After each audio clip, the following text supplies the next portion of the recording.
Random House Audio Books presents The Quick Red Fox by John D. MacDonald. Read for you by Darren McGavin.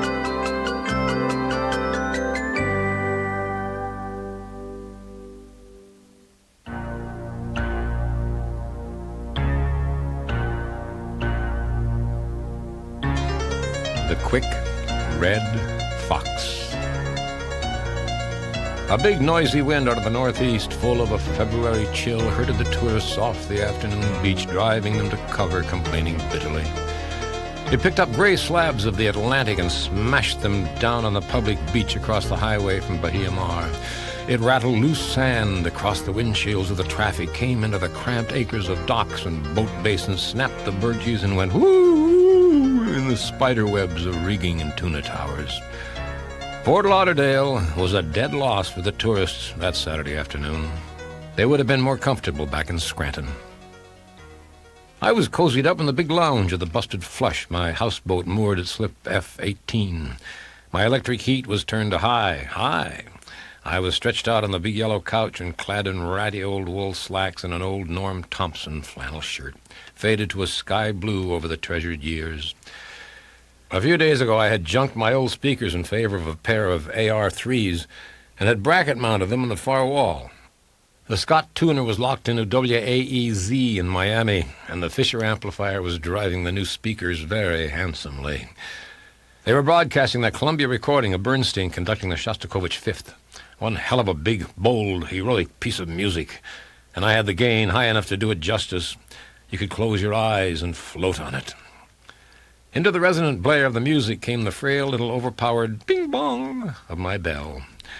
I have a button board affixed to the dock post and a chain across the dock end of my small gangplank. I got up and went out and took a look. It was a tall girl out there, a tall girl in a severe dark suit with a purse that managed to give the same impression as a briefcase. She stood erect, pretending there was no wind at all. She looked as if she might be going around enrolling people in a business school. As I peered out at her, she punched the button again. There was no hesitancy about her. I went out onto the rear deck and up the broad, short slant of gangplank to face her across the chain. Her survey of me looked inclusive, and I couldn't tell if she registered approval or disapproval. I get both kinds. I am extra big. I have been out in the weather. I look lazy and am. In the words of a Texas chick one time, I look as if I had been there and back. She had black hair. Male musicians often wear theirs longer.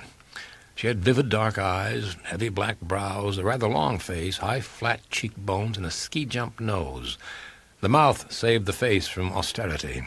It was full and broad and nicely modeled. She looked fashionable, competent, and humorless.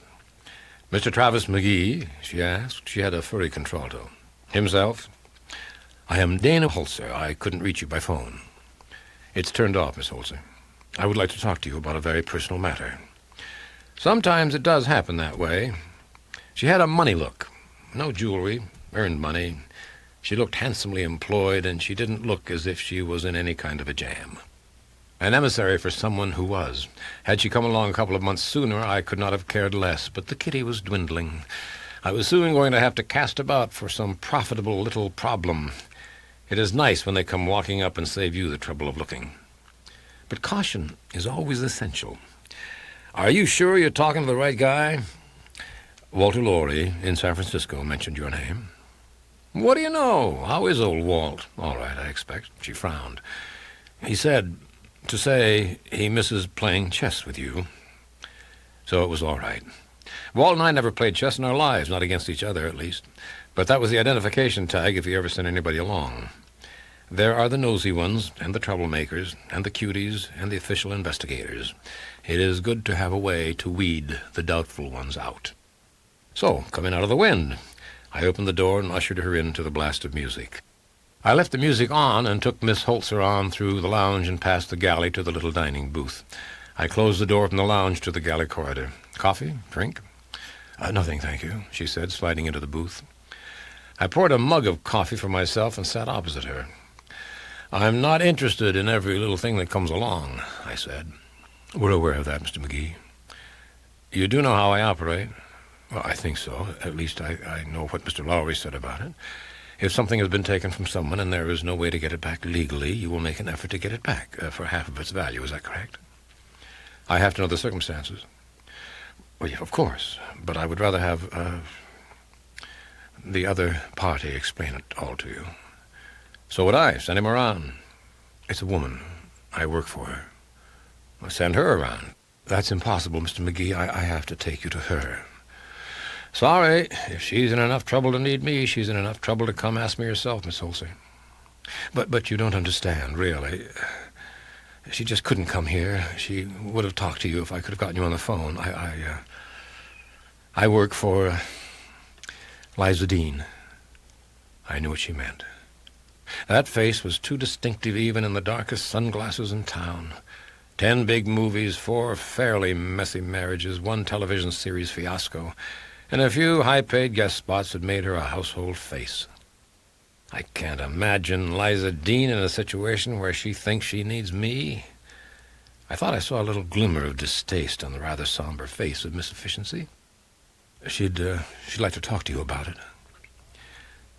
Would you say her problem fits the way I operate? She frowned. I think so. I don't know all the details. Aren't you in her confidence? On most things, yeah. But as I said, I don't know all the details of this. It's been a personal kind of thing. But it is something she wants to get back, and it's valuable to her. Well, I can't promise you anything, but I'll listen to her. When? Now, if you could manage it, Mr. McGee. She's beginning a promo for Winds of Chance starting Monday. The world premiere will be next Saturday night in 8 Miami theaters. We came early hoping for a chance to see you. Have you worked for her very long? 2 years, a little over 2 years. Why? I wondered what you call yourself. Personal secretary. Really, I would rather you asked her the questions. Could you get ready and go to see her? In Miami? Yes, I have a car waiting, Mr. McGee. The house is on a private island. There was no sound in the house. None. She rapped on a fortress door, pushed it open for me, and stood aside, saying she'll be with you in a moment. The center portion of the room was sunken. At one elevated end was a canopied bed. At the other end was an elevated portion with a conversational grouping of furniture around a small slate fireplace. On the bed level there were 2 doorways. One ajar opened into a dressing room area. I could see pieces of matched luggage in there. The other door was closed, and I could hear an almost inaudible whisper of running water.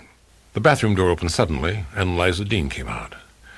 She was not smaller than I had expected, because I was prepared for a woman smaller than she had looked to me on the VistaVision screen, in living color, in close-up, each slanty gray-green eye as large as a Volkswagen sedan.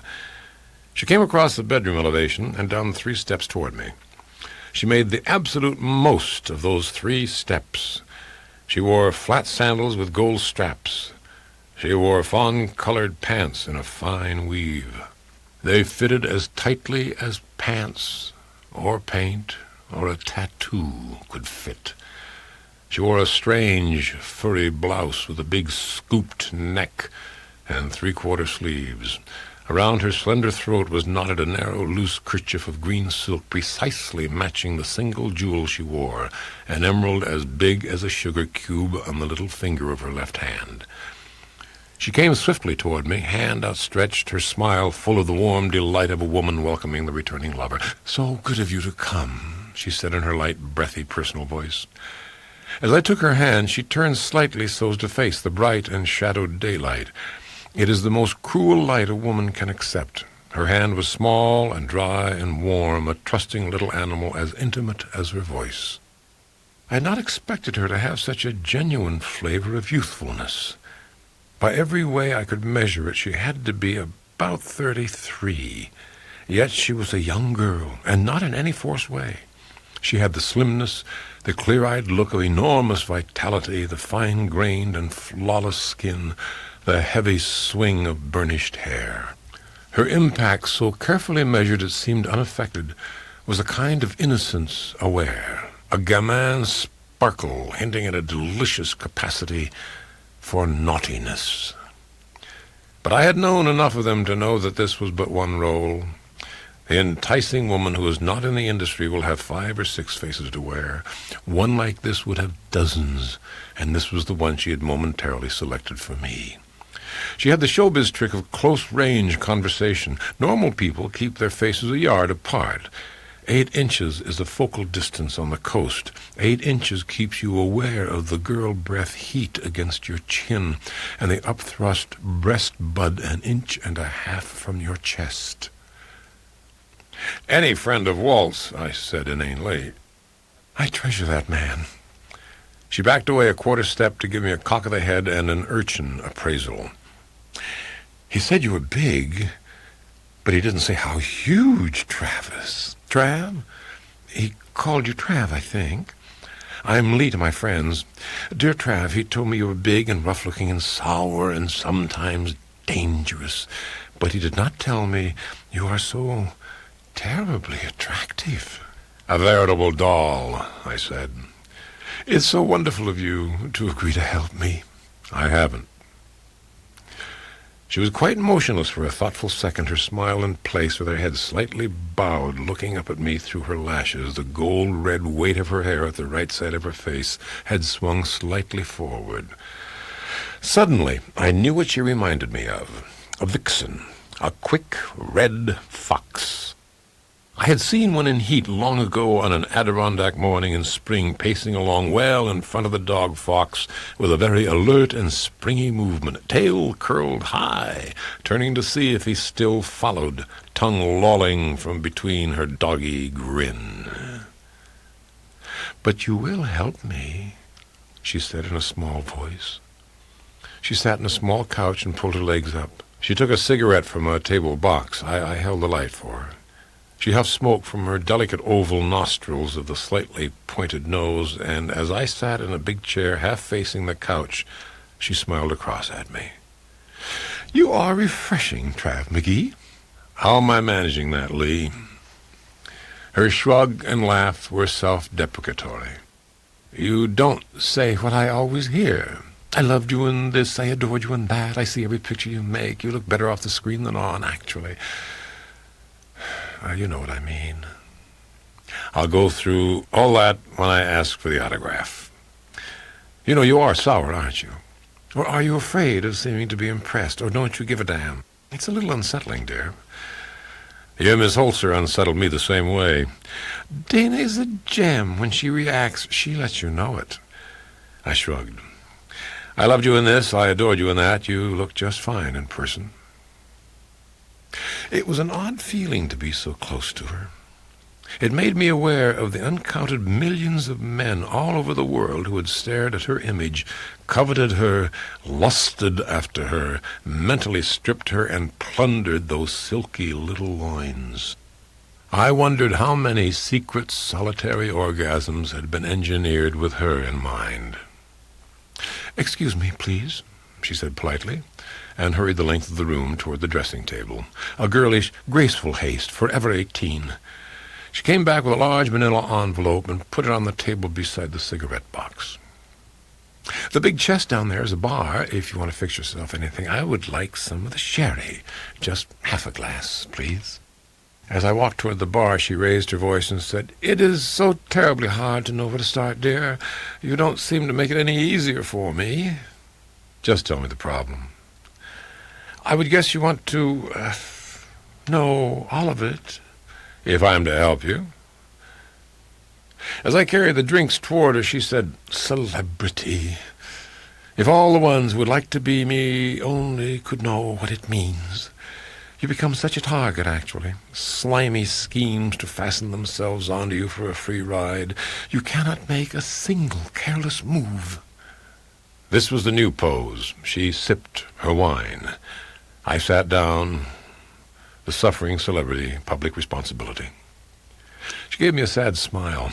"It isn't worth it, you know, but you have to get in it as far as I am to realize it isn't worth it. And then it's too late. You can't get out. Oh, there have been some satisfactions, of course, but the things I really treasure, contentment, friendship, peace of mind, marriage, none of these things could survive all the rest of it. There is a terrible loneliness, Trav. It's like being on top of a mountain, alone. They pay you for it, and they pay very well indeed. I have quite a lot of money. That's why I did try to buy my way out of trouble. Blackmail. She put her glass aside and got up quickly, pacing about in an agitated way. Can you see how valuable it is to me, how essential to have a little time when I can be myself? She whirled and stopped with the leg warmth against my knee. You can understand that basic need, can't you? You can't live up to the public image at all times. Thank you for understanding. This was another role. I guess it was a speech out of an old movie edited to fit the present need. And when I do forget, that's when I am most vulnerable. I still want you to try and understand me. I am the same as everyone. I have times when I feel desperate and self-destructive. I have times when I do foolish things. There are times when I do not give a damn what happens to me. She reached and drew her fingertips across my cheek and whirled away and sat on the couch again. I know you're not a prude. I can sense that. This has to be as if I'm talking to my doctor or my lawyer. But I do feel so terribly shy about this. What happened? She sighed and made a rueful face. A man happened to me, of course.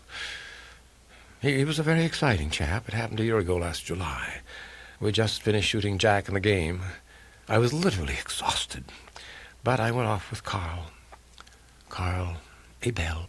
He found a place for us. An absolutely fantastic little house. Do you know California?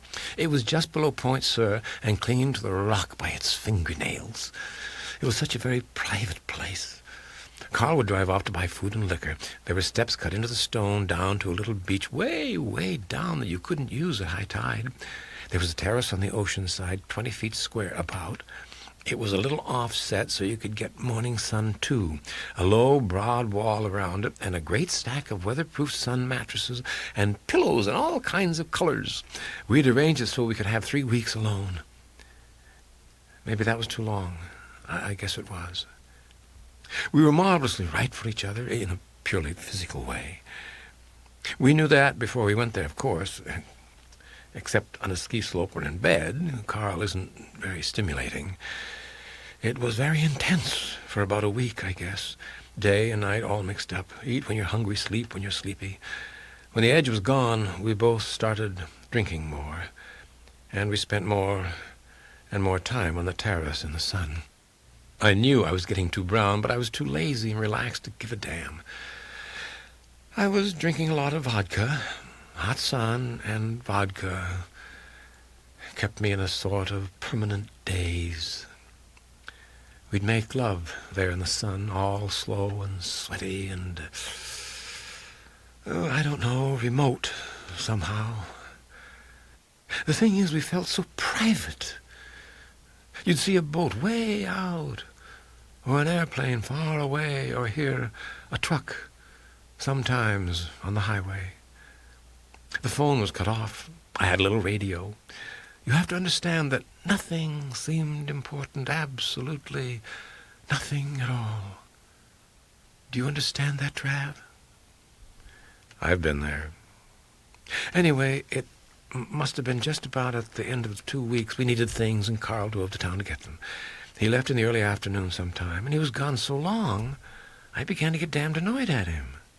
I belted the vodka pretty good, so by the time he did come back, I was getting kind of sloppy and confused. He came skidding back into the driveway with 2 cars following him, and the whole drunken bunch came marching into the house, bellowing some goddamn German skiing song. 5 fellas and 3 girls. He ran into them in town and had drinks with them and decided we should have a house party. They damn near fell over when they saw who his girl was. They'd brought tons of food and beer and liquor and cigarettes from town. I was sore at him, but I thought that as soon as they'd recognized me, the damage was done, if any, and the hell with it. I guess I was getting bored with Carl, and I lost any sense of caution. They were swingers, every one. The girls were darling. The fellas were fun. It just seemed to be a crazy time for everybody, and nobody seemed to care much, and you saw everything and did everything through a kind of sleepy, crazy haze, so that in my memory it's all jumbled up. It was the first and last time I was ever in a situation like that. Oh, it's sort of standard practice on the Riviera, with those car light signals and horn signals to get recruits and all.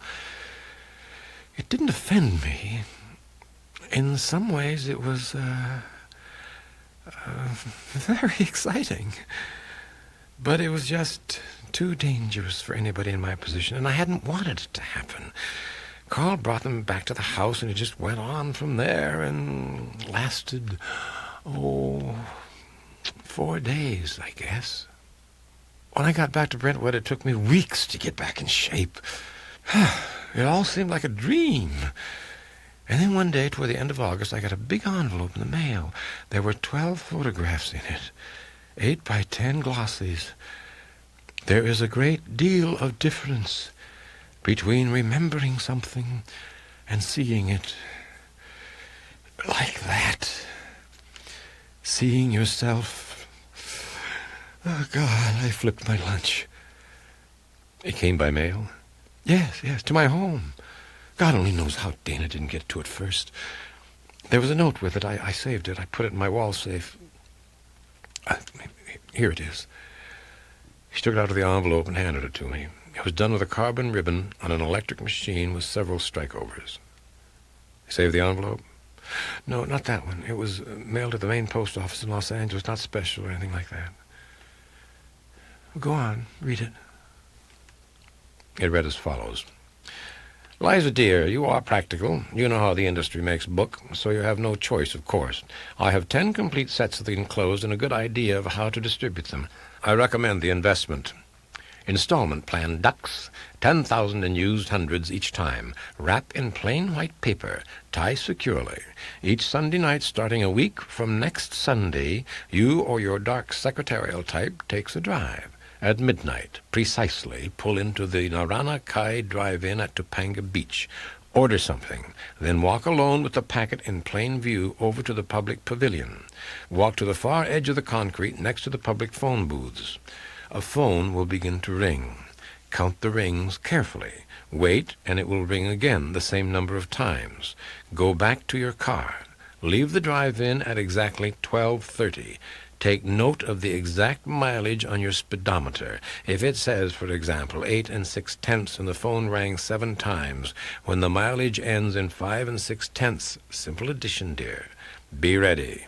You will be heading west on 101. Be over in the right lane, your right window open, packet in your little right hand. Look for a light ahead and off to the right. Slow to 35 and get just as far right as you can. When you see a little green light, blink twice. Toss the packet out onto the shoulder immediately. If it blinks red twice, take the money home and come back the following Sunday. Each time you will receive the negative of one picture and all the prints made from that negative. They will come in the mail. If all goes well, and if you have no clever and silly ideas, we should be through with this whole affair in 12 weeks. It's so damn complicated, she said. That actually is pretty shrewd. 2 people could manage it with very little risk. Not bad at all. What went wrong? Nothing, at least not then. I paid. Dana made the deliveries. Her nerves are better than mine, I guess. The character who wrote that note knows this industry. He knew I had to jump. It isn't like the old days where you could count on studio protection. What's 120,000 compared to my potential? I liquidated some holdings that weren't doing so good and took my tax loss and paid off. It was a good act, and I had to admire it. How can I help you if all you give me is a smokescreen? What the hell do you mean? She shouted. All the industry cares about is money in the bank. If you get a little rancid, the PR people have you endow a dog shelter and all America loves you. Drop the act. The faked indignation was turned off in an instant. She sat again, looked at me with sullen speculation. Smart ass, she said. What is it, then, that made you pay off? A few little things. A while back, I threw my weight around too much. It just didn't seem the right time to make them feel any more insecure. And, boy, you really want everything, don't you? I've learned that it helps. Well, I have a very dear friend. He's very devout and very conservative, and he owns great, big, vulgar hunks of California and Hawaii. If he can get the right papers signed by the Vatican and get loose, I'll never have to take any crap from anybody again as long as I live. And one of those sets of prints would have gone to one man who would have felt obligated to give my friend a look at them. And that would have torn it. So those are the real stakes. She moistened her lips. Under community property, 1/2 of about 80 million, honey. I am his dear, faithful little darling. It made the whole thing a lot more chancy. Before you bet, you count what's in the pot. All my potential, plus my friend's heavy purse. So I paid off. And hoped that was the end of it, and it wasn't. I asked her how she thought the pictures had been taken. It had to be a long lens.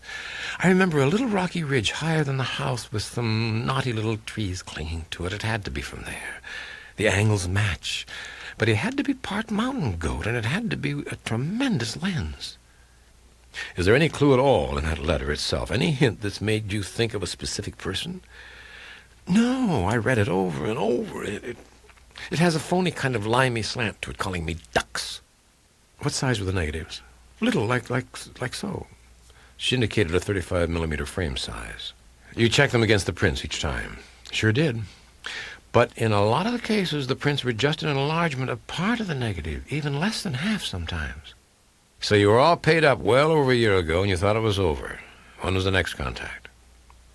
2 months ago.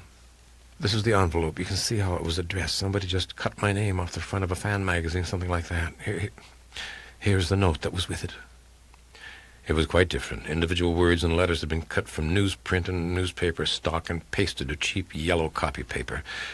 It said, "Shameless whore of Babylon, you will be cut down by the sword of decency, and money will not save your dirty little life this time, but you better have the money ready, you whore of evil. I will come to you, and you will know the truth, and I will set you free." She hugged herself. That one just scares the hell out of me, Trav.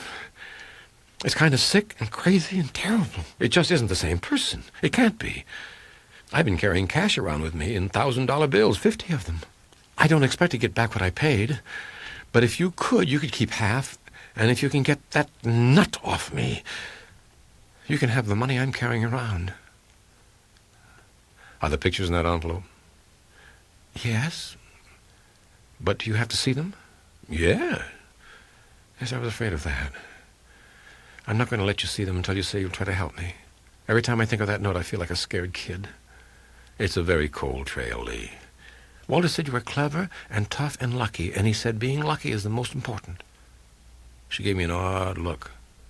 I have this feeling that my luck is running out. How many people know about this? You and Dana and me and Walter. But you know more than the other two. Not another soul, I swear. Wouldn't it be logical for you to tell Carl Abel? Sweetie, when one of those things is over, it is over all the way. Enough is enough, forever. Could he have set you up for it? Carl? Definitely no. Huh. Usually I gamble expenses and then take them off the top before the 50-50 split, but this is a little too chancy for that. Expenses guaranteed up to $5,000, she said without hesitation. And when that's gone, we'll talk some more. Walt must have said I could be trusted. What other choice do I have? That's one thing about this. There hasn't been any trouble making decisions. Will you try, please? Pretty, please? Until it looks hopeless. She scaled the envelope into my lap. God knows I'm not the shy type, sweetie. But I don't think I could watch anybody look those over. I'll take a walk. Take your time. She went to the heavy door and let herself out quietly. After a while, she returned, coming in with a look half challenging, half calculated demureness. Well, she said. "It doesn't look like it was a hell of a lot of fun. Are these exactly like the other pictures you got?" "There are 12 exact same shots, but not exactly like the others. These are fuzzier and grayer, sort of. Not as sharp. But I didn't save any of the others to compare, of course." "We have to look through these together, so you can give me the names to go with the faces, Lee, and tell me what you know about each one." "I suppose it has to be done." I took the following notes. 1. Carl A. Bell, about 27, 6-footer, husky, blonde, has left the valley. Try Mohawk Lodge near Speculator, New York. 2. Nancy Abbott, about 22, tall, dark, slender, heavy drinker, good singing voice, believed to have been divorced, perhaps daughter of an architect. Took ski lessons from A. Bell at Sun Valley, believed to be a house guest of 3. Vance and Patty Magruder, perhaps of Carmel, married couple. In middle 20s, apparently well off. Vance, a sailboat buff, ocean racing, etc. Have house in Hawaii? ? Husband very tan, short, broad, muscular, going prematurely bald.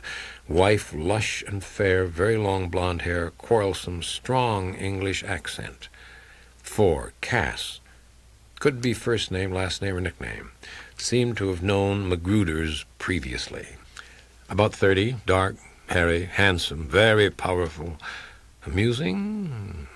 A painter, perhaps. Friend of 5. Sonny, a little younger than Cass, slender, cold-eyed, flavor of violence, untalkative, occupation unknown, who had brought along 6. Whippy. About 19 then, copper curls, freckles, perhaps a waitress or a clerk, scared of Sonny. 7.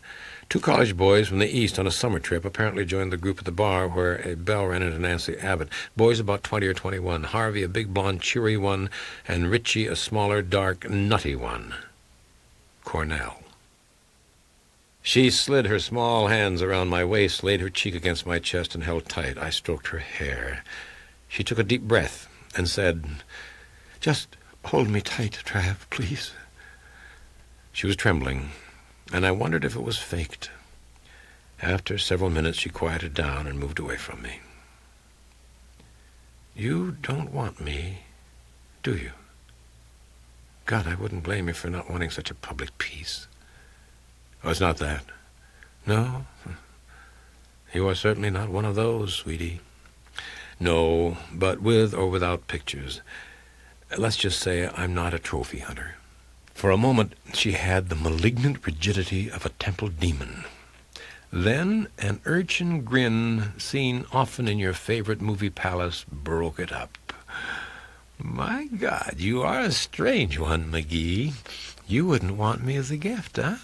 "Not unless and until it could be more than this for us, Lee." "You mean like true love?" "Affection, understanding, need, respect. You can be sarcastic about that, too, if you want.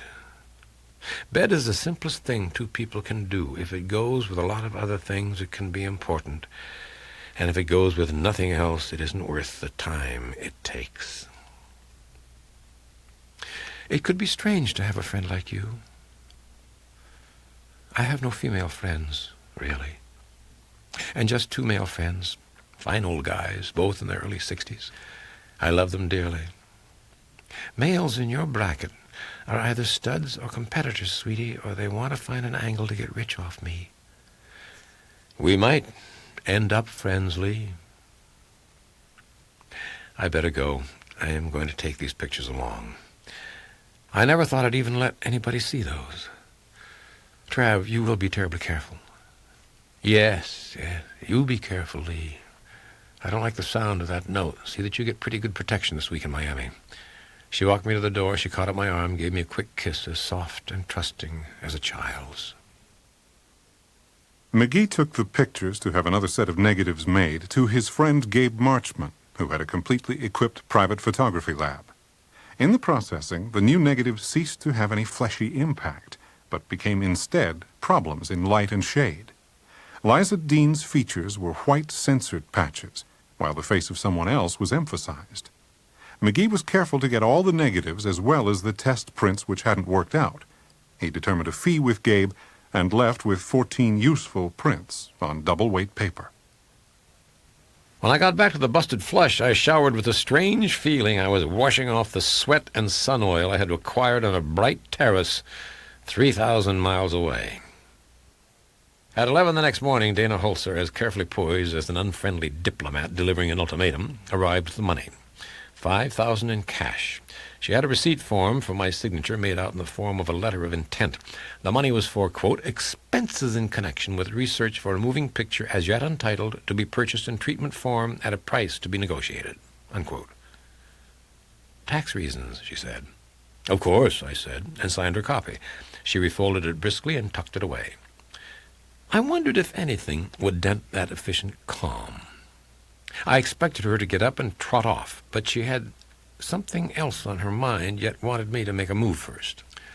I could guess why she had no particular enthusiasm for me. Her confidence would be given to large organizations with computers in the air-conditioned basement to tell the other machines which cards to drop into the slot. Liza Dean was in trouble. When you are in trouble, you go to J. Edgar Hoover, not to an obviously shop-worn beach bum or marina gypsy, a big shambling sharpshooter without an IBM card to his name. To Miss Holzer, I would look like more trouble, not less. My khakis were faded to pale beige, and the toes were out of my topsiders, and the old blue sweatshirt was fringed at the elbows. So I just fell into a chair, hooked a leg over one arm of it, and watched her mildly. She took it well, and took it long, and then the pink climbed up her throat. Miss Dean should be the one to tell you this, she said. Tell me what, dear? She could answer any objection better than I could. The agency is sending a competent girl out to take over temporarily for me with Miss Dean. I'll catch her up to date this evening. She took a deep breath. Miss Dean has assigned me to work with you on this matter, Mr. McGee. That is absolutely ridiculous. I work alone, Dana. My God, I don't need any Katie Gibbs-type services. Believe me, I would not act with you trudging behind me with a notebook and a ledger. In a thing like this, I might have to do a lot of impersonations. I am quite flexible and resourceful, Mr. McGee. I stood up. But you don't belong in this sort of thing. It looks as if it would be pretty messy if I have any luck at all. I said yes to Miss Dean, but I do have one reservation. I must ask you if you are employed to kill anyone. I boggled at her. What? That's a risk I wouldn't care to accept. I sat down and laughed. She let me laugh it out without a smile, with quiet patience. When I was through, she said, that's answer enough. I had to ask. I have to think of risks. Miss Holzer, I don't think I could stand the continuous weight of your disapproval. What does that mean? I understand you saw those pictures by accident and you wanted to quit then and there. Life is full of a number of things, Miss Holzer, and many of them get a little grim from time to time. Her dark eyes flashed. Do they really? Haven't you noticed? With a thoughtful expression, she took cigarettes from her purse, snapped her lighter, huffed a dragon plume of smoke toward me. What I tell you now is, of course, none of your business, but I think we should understand each other a little bit in the beginning. My personal life is out of bounds for any future discussion. I am in the business of selling skills, tact, great energy, adequate intelligence, and total loyalty. I sell this package to Liza Dean for $15,000 a year. I saw her hand tremble slightly as she lifted her cigarette to her lips. I am married, Mr. McGee, or was married. My husband was epileptic. He was a talented writer with a few very substantial television credits. Marriage was a calculated risk. We had a child, a boy. At first he seemed quite normal. Then we learned gradually that he was so seriously retarded an institution would be the only answer. It had no connection with my husband's difficulty. We had to get away after we put the little boy in. He would never know us or anyone. It was a good trip, actually. As good as two emotionally exhausted people could expect. We got well enough to head home. We stopped at a place at night for coffee along the road. It was a bar. We were not drinking. Bill had a sudden seizure. They never lasted long, but they were quite violent. An off-duty police officer thought he was a murderous drunk and shot him in the head. He did not die. He is permanently comatose, Mr. McGee, with tubes for feeding and elimination, and the alcohol rubs to keep bed sores from rotting him away. It is a medical miracle, of course. That was 4 years ago. I need that 15,000. It is barely enough for me and my family. If Liza Dean is going down the drain in a messy way, it is my responsibility to leave her before it happens and go where an equivalent job has been offered. The job might not be open if I was in any way connected with scandal. Yes, Mr. McGee, the world can get a little grim from time to time. What can I say? Nothing, of course. I thought it would be easy to tell you now before you said things you might regret later, that's all. You haven't hurt me. I haven't the self-involvement necessary to make moral judgments. Lee was terribly foolish. The pictures offend me because they are vulgar, and they endanger me. If you can't work things out for her, I will have to leave her. I think she senses that. Maybe you could be of some help. Thank you. Drink? Her smile was small and perfectly polite, and totally automatic. Bourbon, if you have it, weak, with lots of ice and water. I do not think she wanted it, but knew I wanted a chance to pull myself together, get the taste of my own foot off my front teeth. I had looked at that empty reserve and guessed repression and disapproval. She was merely burned out. Wires had crossed and a lovely machine had fuzzed and quit, became a useless lump for her to carry around the rest of her life. I felt like a jackass adolescent who tried to tell a dirty joke in front of real people. She sipped her drink. I asked, "Is that all right?" "Yes, thank you." "What do you drink? What is that?" Lately, Plymouth gin on the rocks with 2 drops of bitters." I could almost hear the little clicks as she filed that away. I had acquired a drink maker. I left her there and went to the safe and took out the envelope. I put Liza Dean's pictures back in the safe and brought her the ones Gabe had made. I handed them to her. She looked at 3 of them and then looked at me with faint surprise and fainter approval. "You had this done, or did it, since you left here yesterday?" "I had it done." "It's quite clever." "I see, I think, what you have in mind. These are no danger to her. Are the others safe?" Yes. Would you take down a few things?" A notebook, gold pen, and attentive expression appeared with impressive speed. I gave her Gabe's full name and address. "Make out a check for 100 and mail it to him for the photo work. The checkbook is in the drawer over there. See if you can get a line on Carl A. Bell, possibly a ski instructor at the Mohawk Lodge in Speculator, New York. Previously at Sun Valley. Phone him and fake it so that he won't be left with a lot of curiosity. If he is there, find the best way to get there and reserve us through for Tuesday." "To stay at that lodge?" "Well, let's save that until we get a look if he's there. Next, see what you can dig up about a Mr. and Mrs. Vance Magruder. Their home could be in Carmel, ocean racing type. It's a small fraternity, so it shouldn't be rough." I went over and sat beside her and handed her my notes. "These are the names and numbers of all the players, as much as she could remember. I identified them in the pictures for her. All clear?" "Yes, sir." "Yes, Trav. Can we do it that way, Dana?" "Oh, of course, Trav." "When will you get loose?" "Well, actually tonight, about midnight. The new girl is taking my accommodations in Miami Beach. Suppose I check in Monday morning with you right here at 9? "Make it 10. Or you can come right here tonight when you're through. There's an extra stateroom with a lock on the door." She nodded. "Yes, it would be simpler, lock or no lock, Trav. That's one problem I don't expect to have, and know how to handle if I do." I went to the desk drawer, tossed the extra key to her. She caught it with a deft twist of the wrist. A woman aboard. Quite unlike any I could remember. This was a staunch one. A lot of people can be gutsy when there is a tiny morsel of hope. Damn few keep plugging when there is none. Neither the damaged kid nor the lost husband could know what degree of caring they were getting. Society could not let them perish if she ceased her support. They could not accuse her. But she had a moral obligation so strong any other course was inconceivable to her. There were her family. There was no other consideration for her. Life had burned her out, but what was left was considerably more a woman than was Liza Dean. The night thoughts of Dana Holzer depressed me. Self-evaluation. I went to sleep feeling critical of the restless animal called Travis McGee, and awoke to the sun brightness of 9 in the morning coming through the small, shaggy draperies in the stateroom. Awoke to the scent of coffee and some furtive clinking sounds from the galley. She served us in the booth. It was a pleasure to watch her move.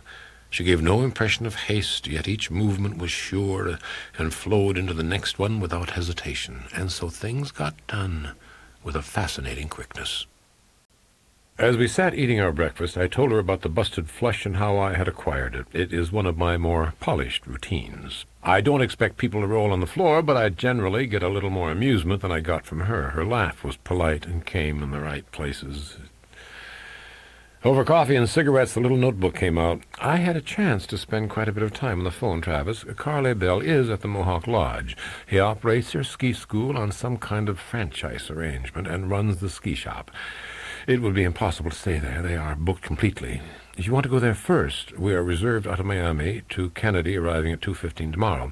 There's a feeder flight which will get us to the Utica-Rome airport at 4:10. It is about a 60-mile drive from there to Speculator up Route 8, and the roads are clear.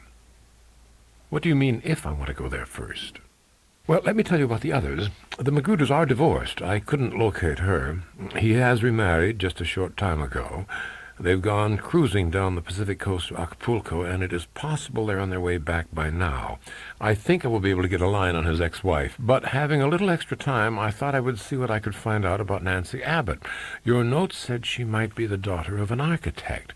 I checked standard reference sources and found a West Coast architect, Alexander Armitage Abbott in San Francisco. I have a friend in San Francisco who knows everyone. The architect has a daughter named Nancy, age 24, with matching physical description, so it must be the same one. She's had one annulled marriage. She's a problem drinker. He said he would make a couple of calls and phone me back. He did, and said she's in Florida at some sort of voluntary alcoholic retreat down at Bastion Key. It's called Hope Island. Do you know about it? I took him a customer once. The same guy may still run it. Mr. Burley, I looked it up. That's the one. He gave it a good try with my friend. I wondered if, as long as she's so nearby. Right, we'll go down there tomorrow. Cancel us out on the flight north and don't set it up again until after we've seen her. After you left yesterday, I was wondering what you think of all this. I thought I made that clear. I mean, what do you think of it as a woman? Is that pertinent? Well, perhaps it might help me in talking to the Abbott girl. She thought for a moment. It was a long, strong face, flat planes in the cheeks, very dark and vivid and lovely eyes, a prominent and forceful nose, broad, firm mouth. I would say this, I guess. Lee isn't a suggestible child, you know. She's had 4 marriages and other relationships, some of them not particularly wholesome. But she's always been pretty cautious. She is very frankly and happily promiscuous. But the situation in those pictures, I would say, is not her natural style. She was lulled into it somehow and damned uncomfortable about it later on, and still is. I wouldn't know how those other females reacted to it, but I don't think it is accurate to think of Lee as just another woman getting involved in something messy. What do you mean? She is a property trad. She has few personal rights and privileges. She's just worth too much money to too many people. They can't afford a blemish on her. Those men were aware of it, of course. The unattainable goddess suddenly right there within reach, tired and drunk and sweaty and willing. They talk. It spreads like ripples. It has had a lot of time. Little hints and rumors are coming back home to roost. She's scared of that, too. She'll be all right until one picture doesn't pay off. And then there could be some reluctance. Why take a chance? On the way down to Bastion Key, Dana was delighted with my stately and ancient pickup truck. I liked Dana's delight. I knew I had to watch it, or I would be trapped into the hopeless project of trying to find ways to delight her, to bring out that little spark so deeply buried. Stan Burley is the Schweitzer of the gin bottle. The building's a surplus barracks he barged in long ago. He and all of his small staff are reformed drunks. If he has room, he takes you in, at whatever you can afford to pay. He has some theories. They work for him. If you took a 7-foot chimp and shaved every hair off and painted him pink, you'd have a recognizable version of Stan Burley. His graduates who stay dry send contributions regularly. Before I could turn the motor off, Burley was striding toward us from his little screened office. It was warm and bright, 11 o'clock on Tuesday morning. The Florida bays were blue. "Ho, McGee," he said, hand outstretched toward me, looking with a keen expectation at Dana, doubtless thinking her a new guest. I introduced them and said quickly, "We've come down to talk to one of your people, Stan. If possible, Nancy Abbott." The welcoming light went out of his face. He gnawed his lower lip. "Miss Holzer, you go wait in the office a minute. Jen will give you a nice glass of iced tea." She nodded and walked away. Burley led me over to a wooden bench in the shade. "What's it about, Trav?" "She was involved in something a year and a half ago. I want to ask her some questions about it. Is she all right?" "No." "What's wrong with her?" "Physically, she's as healthy as an ox. She's only 24. She had 9 years of drinking, the last 5 of them heavy. Not enough to damage her. Mentally, you name it, she's got it." "She's mad?" "Boy, she isn't sane.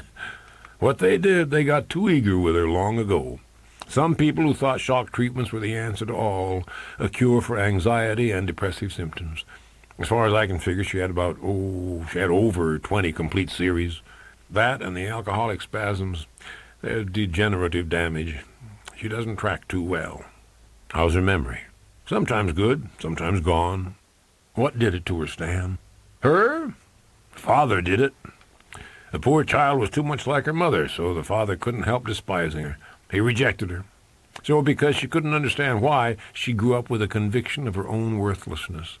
A person cannot endure inexplicable worthlessness, so they established a pattern of proving themselves worthless. For this child, it was sex and drink.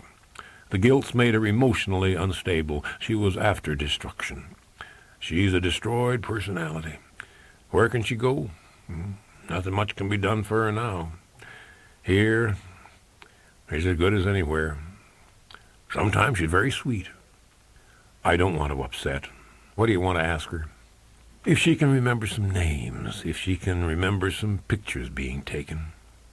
I opened the envelope, sorted out 2 of them, and handed them to him. His face puckered with concern and sorrow. "My God, boy, these are some pictures. A year and a half ago. Well, I guess she was bad off then, but it would take a trained man to see it. Now anybody can see it." "What's the best attitude toward her, Stan?" "Oh, just natural, friendly. If she says nutty things, just steer her back to what you want to talk about. Treat her as if she was a bright, sweet, imaginative child." "Where is she?" "Go around the dining hall, and the path to the beach starts out on the other side of it. I saw her heading that way about 20 minutes ago." McGee heard Nancy singing before he saw her, reciting a radio commercial over and over. She was tall and lithe, and her eyes were a dark, clear blue. She was very friendly to McGee at first, but when he asked her about the Magruders and Carl Abel, her mood changed. She refused to talk about the Magruders at all. She described Carl as having a strong back and a weak mind, set on some stupid idea about the perfect orgasm. When Nancy's aunt had hired Carl to give Nancy private ski lessons, he had taken Nancy to the shack on the mountain to drink brandy and make love instead. Then McGee showed her the pictures. She said that Sonny Catton had burned to death in an automobile at a racetrack in Georgia, while she watched from the stands. He had been her boyfriend. The last detail. Nancy said there were more pictures of her than the ones McGee showed her, that someone had tried to sell them to her father, but he had refused to buy, and had slapped Nancy because of them. She didn't know who had taken the photos. How did your father get those pictures, anyhow? How do I know? He thought I knew all about it. He thought it was friends of mine, and we cooked it up to get money out of him. Did anybody at that house party say anything about pictures of Liza Dean? She turned toward me with an exasperated look. You know, you get to be a terrible bore about these pictures. No, nobody said anything. I didn't see a camera. Let's drop it, shall we? I put the pictures away. Why are you mad at the Magruders? I don't want to talk about it. Then we won't. I walked the 100 feet to the entrance to the path, and I turned and looked back at her. She shook her fist at me and yelled, "You asked that Patty Magruder why she kept locking me up. You just asked that goddamn bitch." Dana and I stopped at a fish house in town for lunch. We had the privacy of a corner booth. I told her about the dead one, Sonny Catton. I told her about the 8 pictures, the slap, the hostility toward the Magruders, her final strange comment. "From the way you look, it was rough, Travis." I guess so. I don't know why it rocked me so. I guess because she looks so fresh and clean and bright. I guess a man gets the feeling a lovely mixed-up girl, if you could take her along, love her, treat her well, she'd shape up. But you know you can't. Maybe the last one to be in a position to do anything was Catton. But he wasn't the type for it. I guess she got handed around quite a bit, with none of them doing her much good. I told her about Carly Bell. The corners of her strong mouth turned downward in an ironic smile. The Galahad of the slopes. I met him once. I had been working for Lee just a matter of weeks. It was quite a while later they went off to stay in that house.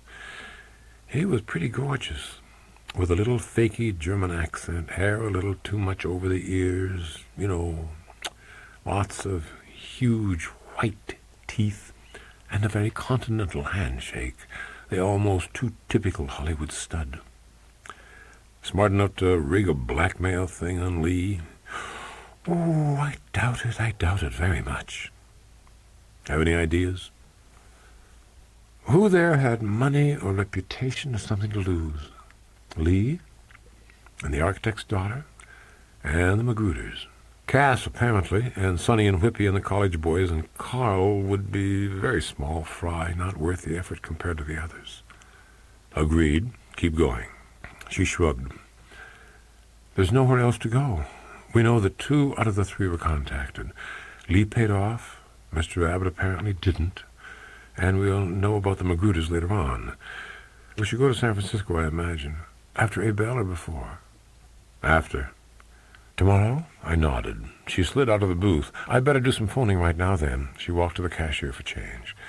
Dana managed to switch to earlier arrangements on Wednesday. By noon, in a gray February world, we had come down through snow flurries to land at Albany and had taken off again. When the snow ended, the sky was a luminous gray. I looked down at the winter calligraphy of upstate New York. White fields marked off by the black woodlots, an etching without color, superbly restful in contrast to the smoky, guttering, grinding stink of the airplane clattering across the sky like an old commuter bus. Perhaps, I thought, the most absolute way of categorizing people is by what they are capable of and what they are not capable of. Temptation does not deliver most of us into evil, because temptation is a constant, and evil is a sometime thing with most of us. So far, I had seen only 2 people whose pattern of life had led almost implacably toward that terrace. One of them had been on exhibition all her adult life, driven by restless greed, emotional instability, a desire to be noticed. Her artificiality had made this just another act, not particularly real to her while it was happening. For the younger one, it, like the tour with Sonny Catton, was just another part of the self-destruction. Dana arranged the car while I claimed the luggage. When she got in beside me, she had a marked map in her hand. She showed it to me and said, "Just the general idea, I'll call the turns." A most valuable gal. "Food?" I asked. "Oops," she said, and scrambled out and hustled back into the terminal. She came out with new marks on the map, and we went a few blocks out of our way into North Utica into one of those Italian tourist close-to-motels enterprises called the Diplomat.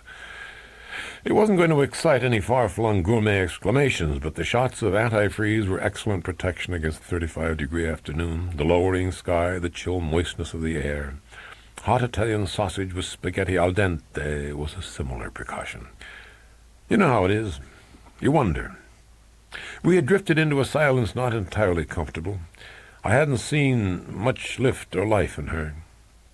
If we were going to spend a lot of time together, it could become a drag. So you wonder, and you think something up.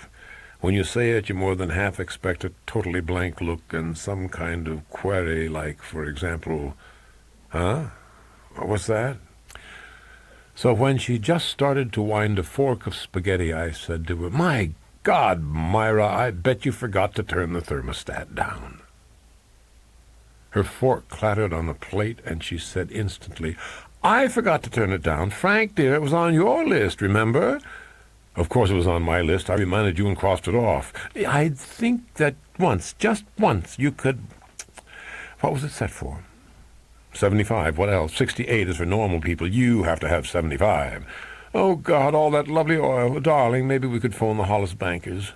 "So how do they get in?" She hesitated a moment. "I have it. With Helen's figure, Fred could slip her under the door." I broke up. A clear victory for her side. You never know until you try. We laughed like a pair of idiots, and then her very next chuckle turned into a strangled, howling sob, and she jumped up and fled for the ladies' room, nearby lunch customers staring at her and me. I would say she was gone for a good 10 minutes. When she came out, her color was not good. Her fine eyes were red-rimmed. She slipped meekly into a chair. "I'm sorry," she said to me. "I didn't expect that. It got a little too close, all of a sudden. I'm sorry, it was just a little too much like another game I used to play.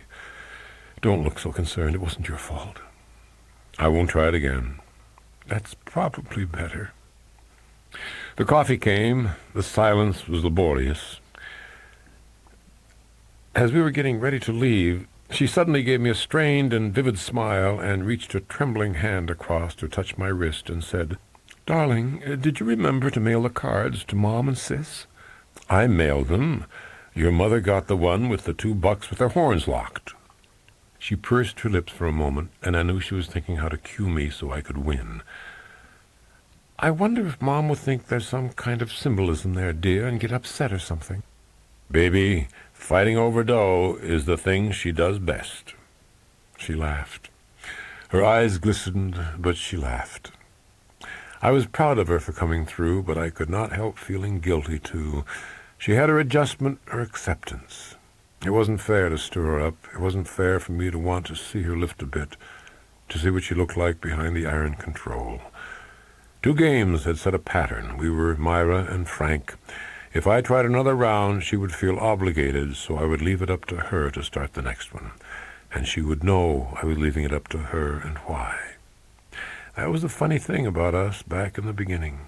I had the absolute confidence in her knowing what I was thinking. We went north up Route 8 into the hills. The ski kids were roaming the area, hooting their rut cries at each other, speckling the snowbanks with their bright, empty beer cans. There was a small and relatively new motel jammed into almost the center of town at a strange angle. I made it try. The gentleman in command said he had 1 twin-bed room for 1 night only because it was reserved from Thursday right through the weekend, and so was everybody else. It was good snow and a good forecast and looked like one of the big weeks of the season. I went back and got in behind the wheel and said, "Dana, suppose I take it and you drive back down to Utica and stay there and come on back out in the morning." She hesitated for about 4 seconds and then said, "If you'd just do something about that horrible snoring, see a doctor, anything, then we wouldn't have to go through this all the time." "Myra, I freely admit I do breathe a little heavy. A little heavy. When you get going, the neighbors run out into the night screaming, 'Lion! Lion!' Only when I get over on my back, dear." "Then you have a back on both sides. Anyway, dear, I'll sleep so well in this mountain air I don't think you'll bother me tonight. But do try to hold it down to a dull roar." "You act as if I enjoyed it."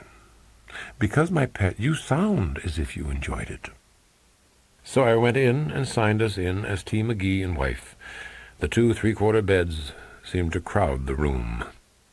We did a lot of polite walking around each other, getting organized. With one quick trip to the ice machine and with considerable magic, she materialized a squat silver cup, the right amount of gin on ice, the 2 drops of bitters. The celebrity treatment? I asked ungraciously. I wouldn't want to get out of practice. Well, thanks. It's fine. You are so welcome, Travis. We decided it would be best to leave her right there while I took the first little prod at Carl Abel. Mohawk Lodge was 7 or 8 miles out Indian Lake Road over some impressively hilly highway. The whole place was noisy, bursting at the seams, with much coming and going and giggling and hooting. I worked my way into what seemed to be the main lounge. There seemed to be a great number of young people sprawled on the floor. I saw several legs in casts, arms in slings. Sweating waiters brought drinks from a corner bar, stepping over and around people, grimly ignoring the shouts for service. I angled toward a waiter and stuffed a bill in his shirt pocket. It bought me 4 seconds of attention. "Carl Abel?" I asked. He pointed with his head and said, "Red jacket." Abel was leaning against a paneled wall. He wore a red blazer with an Olympic pocket patch, silver buttons, a white silk ascot. He stood with his head bowed, a dainty little snow bunny in each arm. Carl looked magnificent. The bronzed, blonde hero, white of tooth, clear of eye. But somehow it all looked like makeup. And in spite of the tailoring, he seemed to be getting a little thick around the middle. "Abel?" "Yes." "I bring you a message from friends." "So?" From Cass, from Vance and Patty, from Lee and Sonny and Whippy and Nancy and the whole gang." "Oh, what do you mean, Miss Abbott and the Magruder's?" "And the Cornell boys, too." "So?" "If we could take a 2-minute walk." He hugged the bunnies, whispered to them, sent them off to the fireplace with an identical little stroke at each upholstered behind. McGee got Abel outside by telling him Liza Dean was staying nearby and had sent for him. Once outside, McGee quickly knocked Abel out, packed him into his car, and sped away from the lodge. On the highway, he stopped the car and tied Abel's wrists together under his thighs. Then he drove back into Speculator and parked in a back lot of a darkened warehouse. Snow laid a silence across the land. A dog barked a comfortable distance away. Night sky speckled with silver, bare trees in silhouette, moving flicker of lights as cars went by. It was about 20 degrees, I guess, not too uncomfortable with no wind. I opened the door on his side. He was coming out of it enough to strain for balance, but he came rolling out onto the packed, soiled snow of the parking area. I bent, braced myself well, and picked him up, the 220 or so pounds of him, striving to make it seem effortless. The mature male is seldom picked up. It resonates the lost memories of babyhood. It induces a feeling of helplessness. I walked 4 strides with him and dropped him into the slope of the 5-foot bank of bulldozed snow, dropped him butt first as into an armchair. He chunked down into it, tilted slightly back, feet free, knees up, lashed wrists, holding him hunched and about as helpless as a man can be. He shook his splendid leonine head slowly and said, "Sick, real sick, please." I stood close and reached to him and rumpled his blonde locks with the casual affection you extend toward a small boy. I chuckled. I patted his cheek 3 times, and on the 4th pat I gave it a little more steam. It was not a blow, yet not a pat. It was a sharp demand for attention. "Pay attention to teacher, boy." My eyes had adjusted. I could see him clearly. Things had moved too quickly for him. He was staring at me with a dumb willingness to ingratiate himself. It was exactly the right attitude. "Carl, baby, Lee is over 1,000 miles from here, and she wouldn't say hello if she met you on the street." "What are you?" "She's a big investment. The people I work for get very nervous about her. You can understand that, Carl, baby." "I don't know what you—" "They're very annoyed with you, sweetie. You've been very stupid and very naughty, and you've gotten their investment very upset. You shouldn't have played ball with the people who wanted to give Lee a hard time. You should have realized we'd come after you sooner or later, baby." This is some kind of Don't play dumb. It's too late for that. You've had it. They don't give me much discretion. At the very least, Carl, I have to break you up a little, like 2 or 3 weeks' worth. And at the very most, I get my little shovel out of the truck and stick you under the snow. The bulge of his eyes tipped me, so when the mouth opened wide for a roar of terror and protest, I packed it swiftly with a handful of snow. After he had coughed and huffed and spat, I used a handkerchief to wipe the snow water off his face. His teeth glittered. He was melting himself wet, but it was fright and cold, both. "Please," he said, "I don't know what—" I rumpled his hair again. "The pictures, sweetie. The photographs. The pics. The way you got set up for it on that terrace. Like this one." I had it in an inside pocket, folded once. I held it in front of his eyes, a lighter flame off to one side. A Liza Dean sandwich. I put it away when he closed his eyes. "Oh," he said weakly, "oh, God." I said softly, "Now can you tell me a good reason why you shouldn't die young, sweetie?" I got back to the motel a few minutes before 9. Dana fixed me a drink in the silver cup. I told her what I had learned. Not very much. He was certain of one thing. No one had followed Liza Dean to that house. None of the playmates could have tipped anybody off that she was there, because he had not said who he was shacked up with, and after they all got there, no one left until it was all over and the phone was disconnected. Cass was Caswell Edgars, a San Francisco artist. Abel had not known that Nancy Abbott had gone off with Sonny Catton, or that Catton was dead. He had confirmed that Nancy had been house-guesting with the Magruder's in Carmel, and had said that Vance Magruder was a friend of Alex Abbott, Nancy's older brother. "Nothing else?" she asked. Just guesses. But how good are they? A terrorized man tries to please like a hypnotic subject. Rule out the Cornell boys, rule out Cass Edgars and the waitress. And, according to Abe Bell, we can rule out Liza Dean, too. Security was good, so who was the target? Nancy Abbott? Vance Magruder? Patty Magruder? There's money there. Blackmail targets. Miss Dean was pure profit. The pictures sent Nancy's father were not the same as the ones sent Lee. Okay, so the fellow took perhaps a dozen rolls, 2 dozen, 250 to 500 shots. He could have another set to sell Vance, another to sell Patty, maybe a set for everybody until he could find out which ones had the money. Maybe he started out, for God's sake, after nesting water birds and hit a jackpot on the terrace 100 yards away. But the idea of it being an accident doesn't appeal. No. Before they bought the groceries, they all knew the name of the absentee owners of the house where they were going. If it was set up, either somebody in the group during the milling around before they took off in the cars tipped the cameraman off, or they were being followed. Somehow I like the first choice, Dana. It goes with the way the party developed, as if it were being staged that way. Could he tell you who started it? He said it just happened. Everybody tight. One of those real swinging parlor games revised for the Sun Terrace.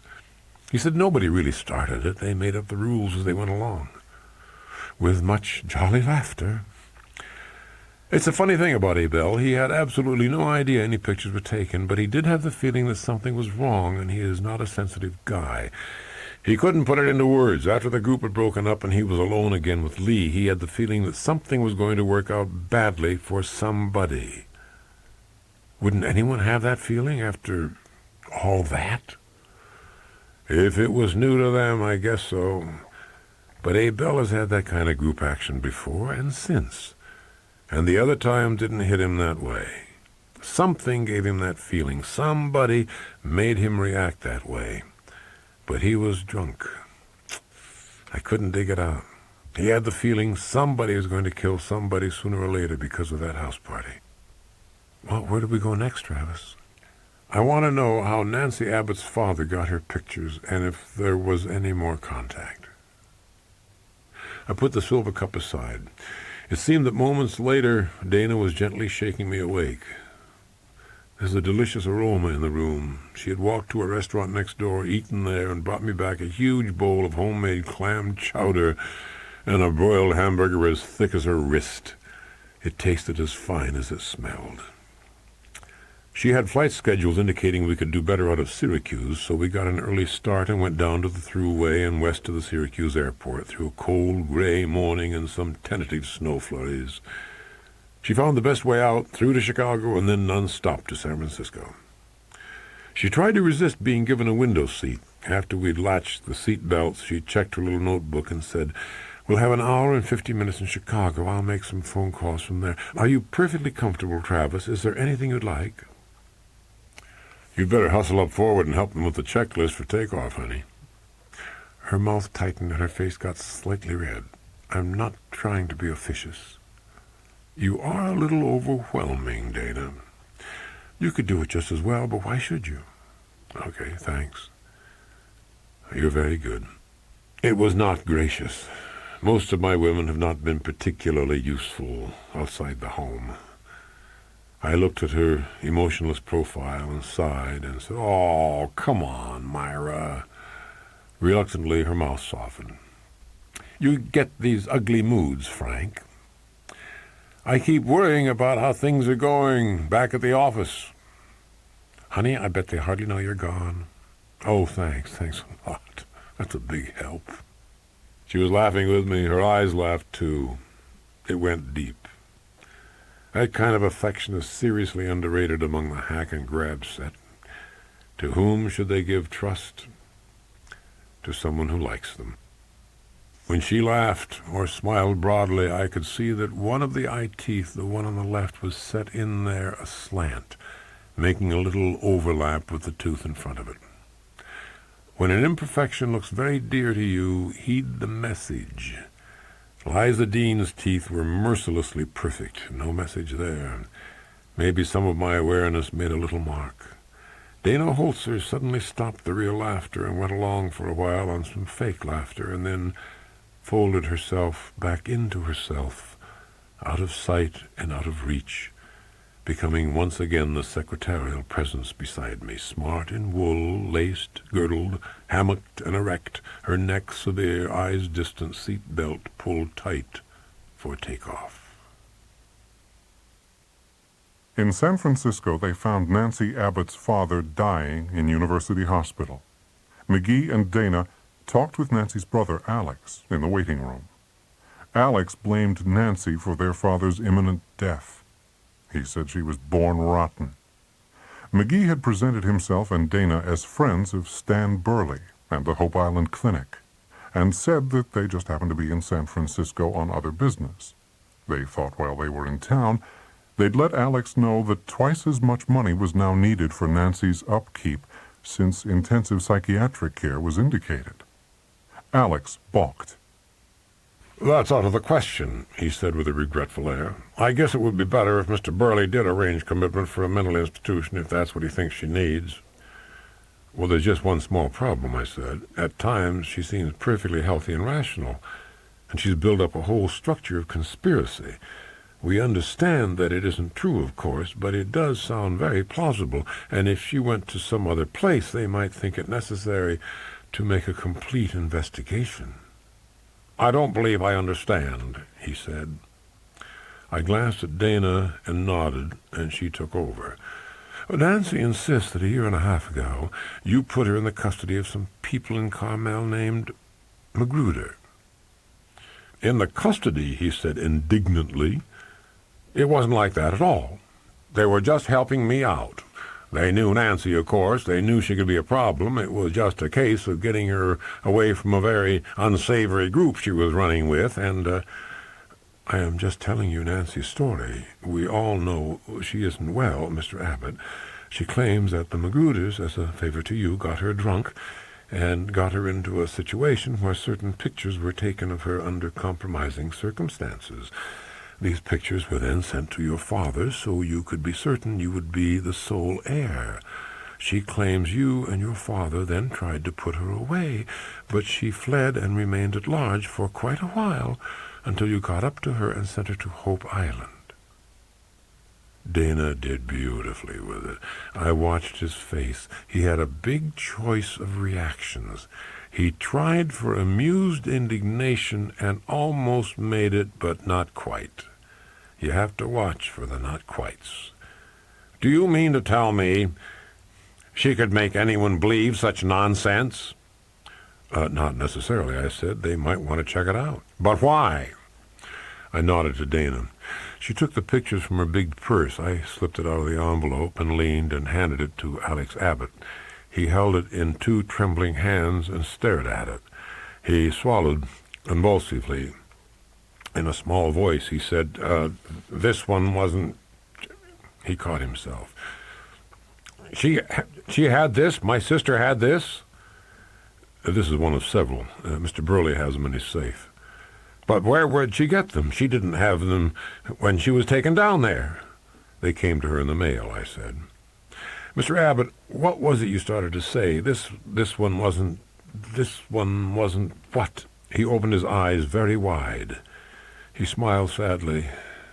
I guess I should be frank with you people. We would be most grateful, Dana said.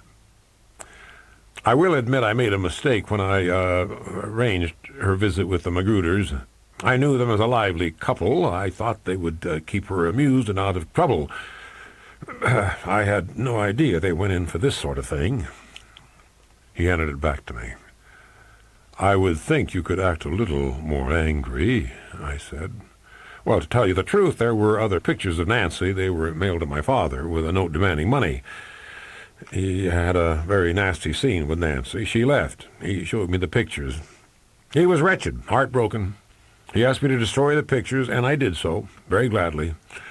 Several days later, after Nancy was gone, someone phoned my father about the money. He told him to go to hell, that they could do any damn thing with the pictures they pleased. He didn't contact the police? No. Did the man on the phone threaten him with anything? No. Dad said the man was quite polite. He seemed to have some sort of lower-class English accent. He said he might phone back later on, but as far as I know, he never did. In one of the pictures, it was, it was Vance Magruder and my sister. I can tell you that I was furious about him. I went down to see him. He was alone at the house. Patty had left him. I learned later their marriage was being annulled. He didn't seem guilty or ashamed or anything like that, just terribly indifferent. I couldn't make a dent on him. He said he was not and never had been in the nursemaid business, no matter what impression I might have had. He did not know or care where Nancy was. I actually thought I might find her there with him. I wanted to know who had taken those pictures of that circus. Did he know? He said that nobody at the party had taken them. He said it had to be someone with a long lens. Did he seem surprised to know the pictures had been taken? No. I wondered if he had been approached for money also. Did you ask him? No. He seemed cross and impatient and anxious for me to go. Did you know any of the other people in the pictures you saw? Aside from the Magruders, just one fellow, an artist.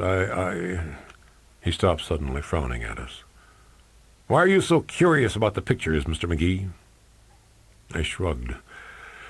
Well, I guess it's only natural. Mr. Burley was curious, too. They do have some bearing on the girl's evaluation of herself, I suppose. I suppose if she feels it was a conspiracy, a trick, she feels better about it. Mr. McGee, if Nancy ever had any hopes of inheriting half the estate, she spoiled her chances long before those pictures were taken, believe me. Naturally, I support her as long as she lives, but what you ask seems... Oh, I don't think she could cause you much trouble, Mr. Abbott.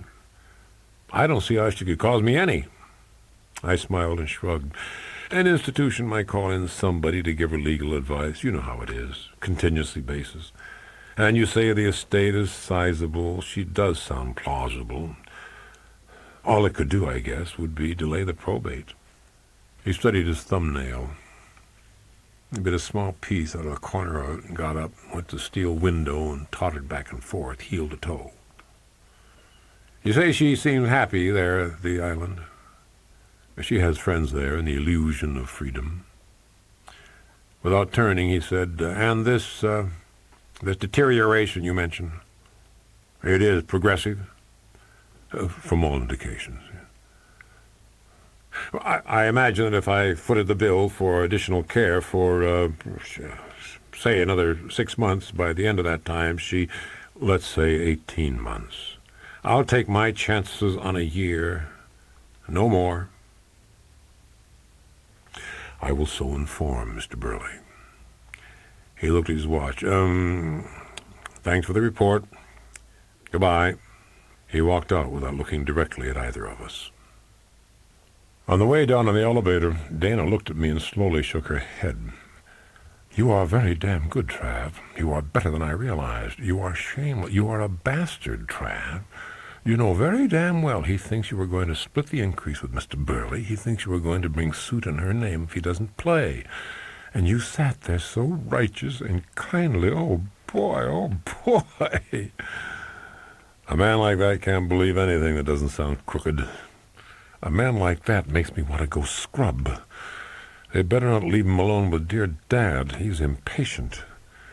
Before I started the car, I turned to her and said, Itemize. What? Oh, he didn't have the pictures taken. The man who took them or had them taken has a cheap British accent. Magruder knew about the pictures and something else. Let me think. Oh, the Magruder marriage was annulled. Did I miss anything? You are very good, too. I am afflicted with an orderly mind. Investigating a cold trail can be deadly dull and very discouraging. This one worked pretty well, perhaps because there were two of us, two sets of hunches, two sets of ideas, two methods of approach. They found Caswell Edgars in Sausalito, living in the expensive home of a skinny blonde on the far side of 50. The house was filthy, and they both seemed hooked on something. Edgars knew absolutely nothing about the pictures, but he definitely remembered the occasion.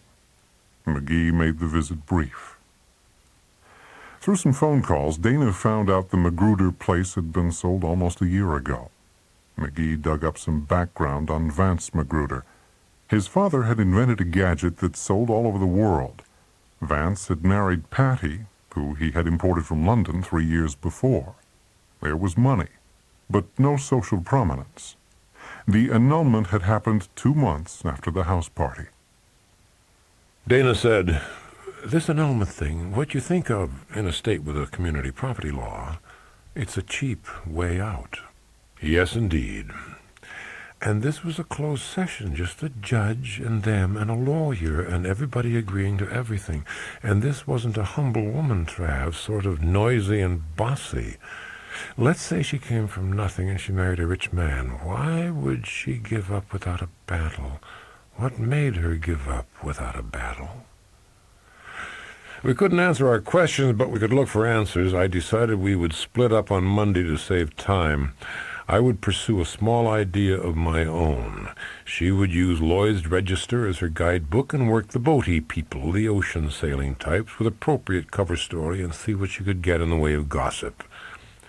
It rained all day, matching the mood of the offices I visited. Investigation agencies have very little need for decor. They like to keep their overhead down. The usual customer does not shop around looking for better draperies. Most of them are sad, soft, pale, meaty people. They operate with about the same verve as do the people who come to spray your house with bug juice. I had my lines down pat by the time I hit the third one.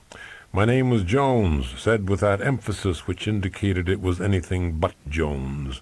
My employment was managing my own investment program.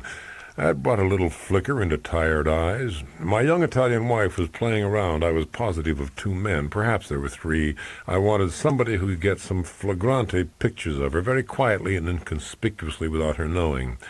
Then, with the pictures in hand, I could dicker with her and get out of the marriage without too much expense. At 4 o'clock I hit one who was sufficiently unsavory and hungry. He had the cop look, not the good cop look, but the apple-stealing look. It was a very good guess that he had been busted for the wrong combination of greed and stupidity, and that he wasn't going to do too well in this line of work either. He had a desk in one of those warehouse offices, the kind where you get the desk, the mail drop, switchboard service, and an hourly rate on the secretarial help, along with a ragtag collection of phone solicitors, speculators in distressed merchandise, independent jewelry salesmen, and so on. He listened to my story. Now, Mr. Jones, I maybe can help and maybe I can't. A thing like this, it would be strictly a cash arrangement, you understand? Of course. Now, I've got a guy in mind. He's tops, and what he goes after he gets. but he comes high. What would happen? He would work through me. Now, I don't want to be wasting my time trying to talk him into anything. What I need a guarantee of good faith on your part. I mean that you want to go ahead at least far enough to take care of the first part of the trouble I'm going to, namely trying to get him on the phone long distance. I took my wallet out below the desk edge, took $100 bill, and put it near his elbow. Is this okay? A big paw fell on it, and it was gone. With the back of the other paw, he wiped his mouth. Just fine. Now you go wait out in the hall. There's a bench out there to sit on. I sat for nearly 15 minutes. He came out and hunkered in close beside me to rot my collar with his foul exhalations. What happened? I can't get him, but the way it looks, I got some leads. There's somebody can do a nice job. Give me a little time on it. Why can't you get the man you were talking about? Well, he's been dead a while. I didn't know that. I didn't hear about it the way things are. Him out of town. I'll give you a ring in a few days. I made it to the nearest rancid saloon in about 8 big bounds, shut myself into a phone booth, and called back. I remembered the name of the switchboard girl on duty. It was posted on her board. Miss Gans, this is Sergeant Zimmerman, Bunko Squad. Within the past 20 minutes, you placed a long-distance call for Gannon. Who? What? Please give me the name, number, and location of the call he placed. If you want to play it safe, Miss Gans, call me back here at headquarters. We have a separate number. I gave her the pay phone number. She had been starting to cool off, and I had to take the chance of getting nothing. In 30 seconds, the phone rang. I put my thumb in the side of my mouth, raised my tone level a half octave, and said, "Bunko, Sergeant Zimmerman, please. Just a minute." After a 10 count, I said, "Zimmerman." "This is Miss Gans," she said briskly. "About what you wanted?" The call was to a Mr. D.C. Ives in Santa Rosita, 805-765-4434. That number has been disconnected. Then he called to Mr. Mendez in Santa Rosita, 805-384-7942. They talked for less than 3 minutes. Is that what you wanted, Sergeant? Thank you very much for your cooperation, Miss Gans. We'll protect our source in this matter. We may have to ask you some other favor along the same line in the future. Oh, you're very welcome, she said. A nice, efficient, careful girl. She had to make certain she was really talking to the cops. Dana got back to the hotel a little after 6. She looked pallid and twitchy. She'd called me as soon as she'd gotten in, and I went down the hallway to her room. A woman in that condition needs to be hugged and held and patted a little, but we weren't on any kind of basis where I could do that. I am now a real drinking buddy of Mrs. T. Madison Devlaney III. I call her Squeaky, as does practically everyone else. I poured drinks into her potted plants until she passed out. She is 29. She is 2 days younger than Vance Magruder. She has known him all her life. What cover story did she buy? Trav, don't be angry. But I couldn't have gotten to her at all without using the best connection that I have, Liza Dean. That opens a lot of doors, and I do have those calling cards. I didn't say you shouldn't. I just said don't use her if you don't have to. I had to. I made up sort of a plot as I went along.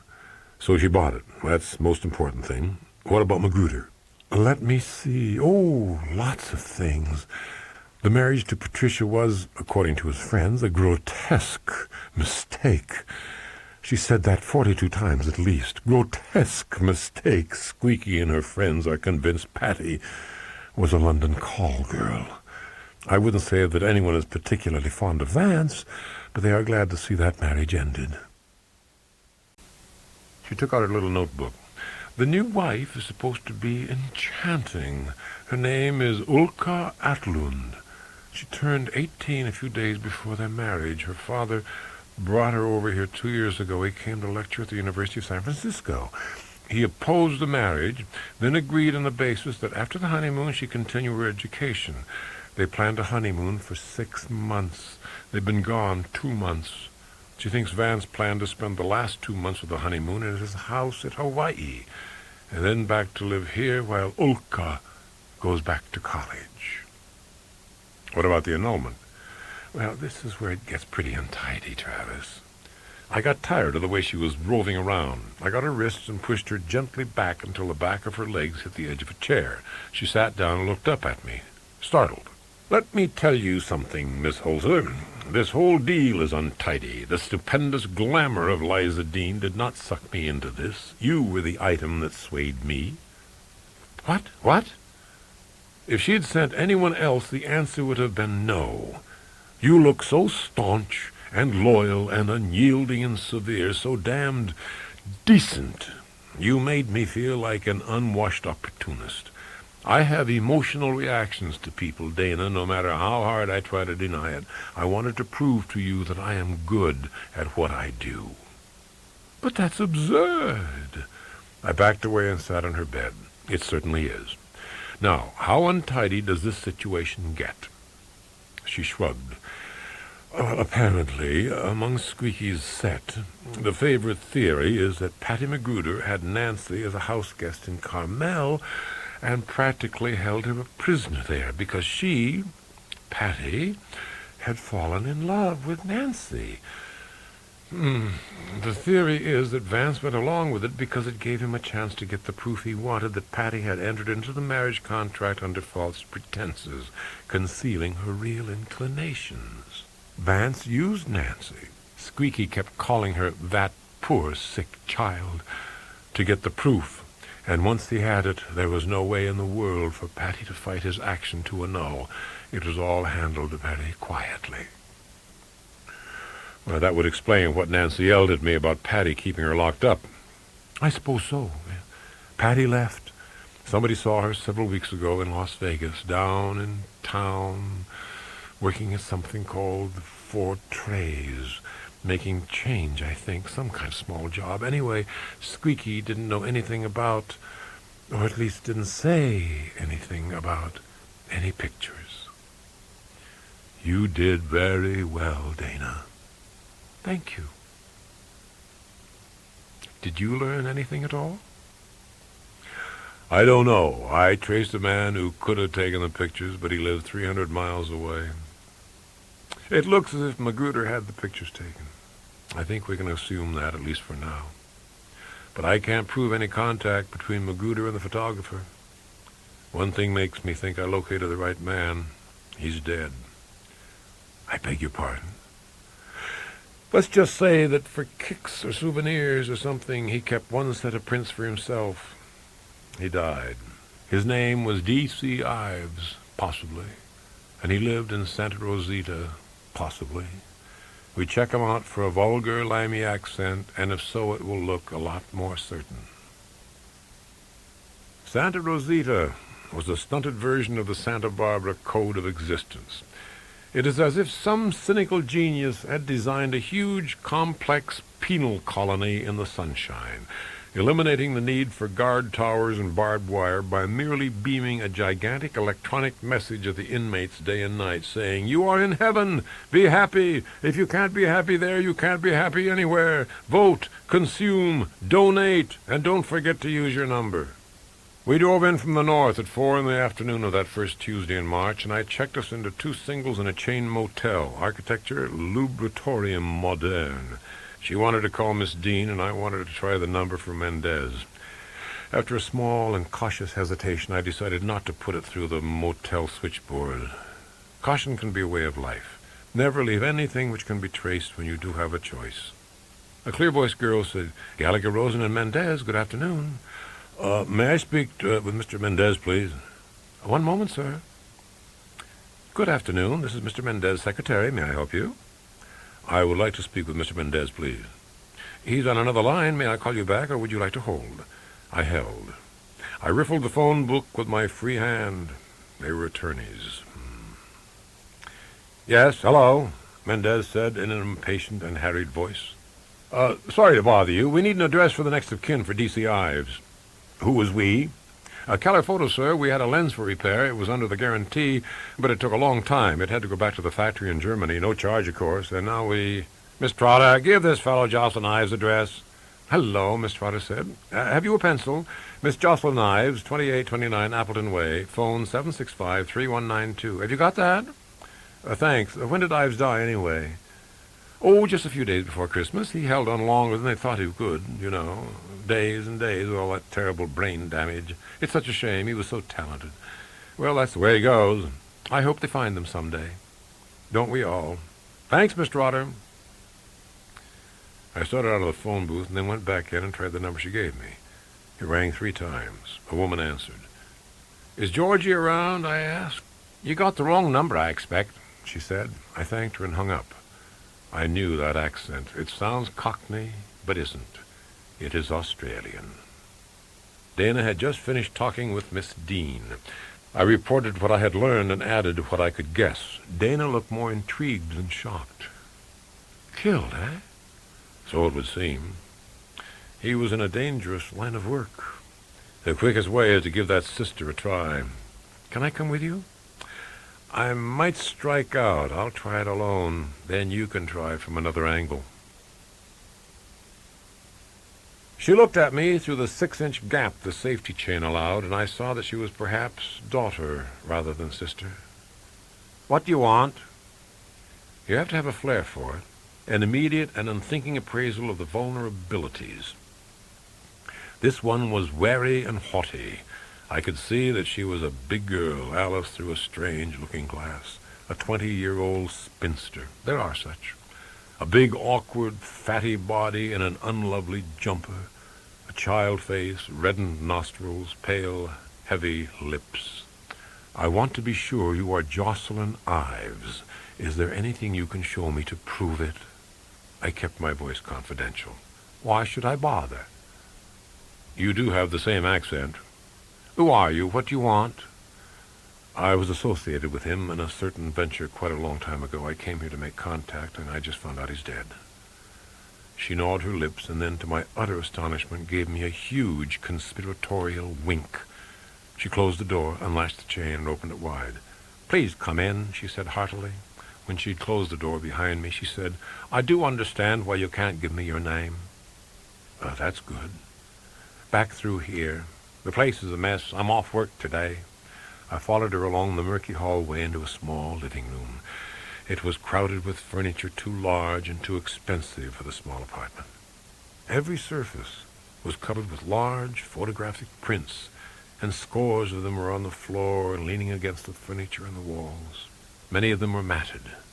With clumsy, awkward haste, she cleared 2 chairs. Do sit down. I've been sorting out. Len's Lab, that's a local hobby group. They want to put on a show of his best work at the library. There are so many, I'll get quite confused. I can see how you would. It looks like fine work. Oh, yes, that's my responsibility now, to see that everyone learns how good Father was. Of course. She sat facing me and knotted her hands together and said, I've been so hoping that somebody would show up. It's been so terribly difficult for me. I suppose it has. Poor Mr. Mendez is doing his best to get everything straightened out for tax purposes, but having quite a lot of cash turn up has sort of complicated things. And of course I couldn't explain the cash, not to him. You look almost exactly like the kind of a man I pictured. What can I do for you? I kept my mouth shut, as Father would have wished, and I guess I do not have to have any kind of posthumous glory for him. He said that was a thing that none of you could ever expect.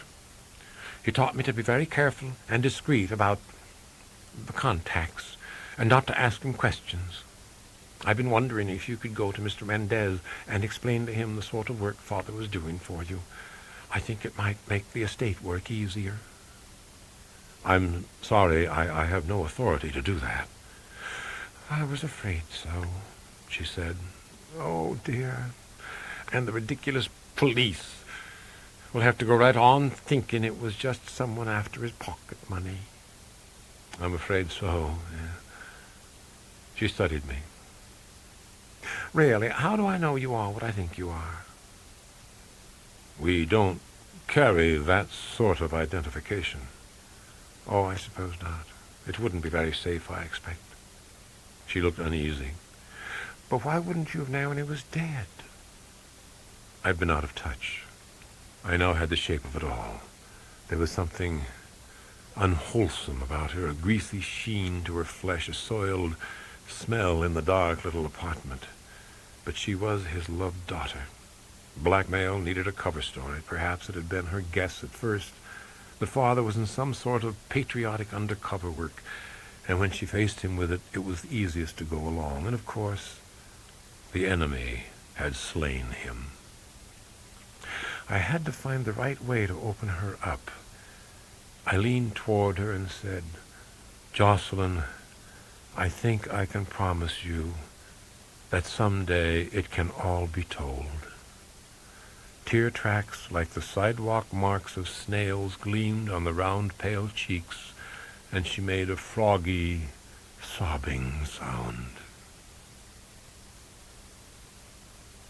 I liked the way Dana listened. She felt no compulsion to fill a silence with questions. She knew there was more to come. I could not see her distinctly. She sat over by the motel windows in darkness. The light was at my elbow, gleaming on the silver cup. "Ives liked to live well," I said.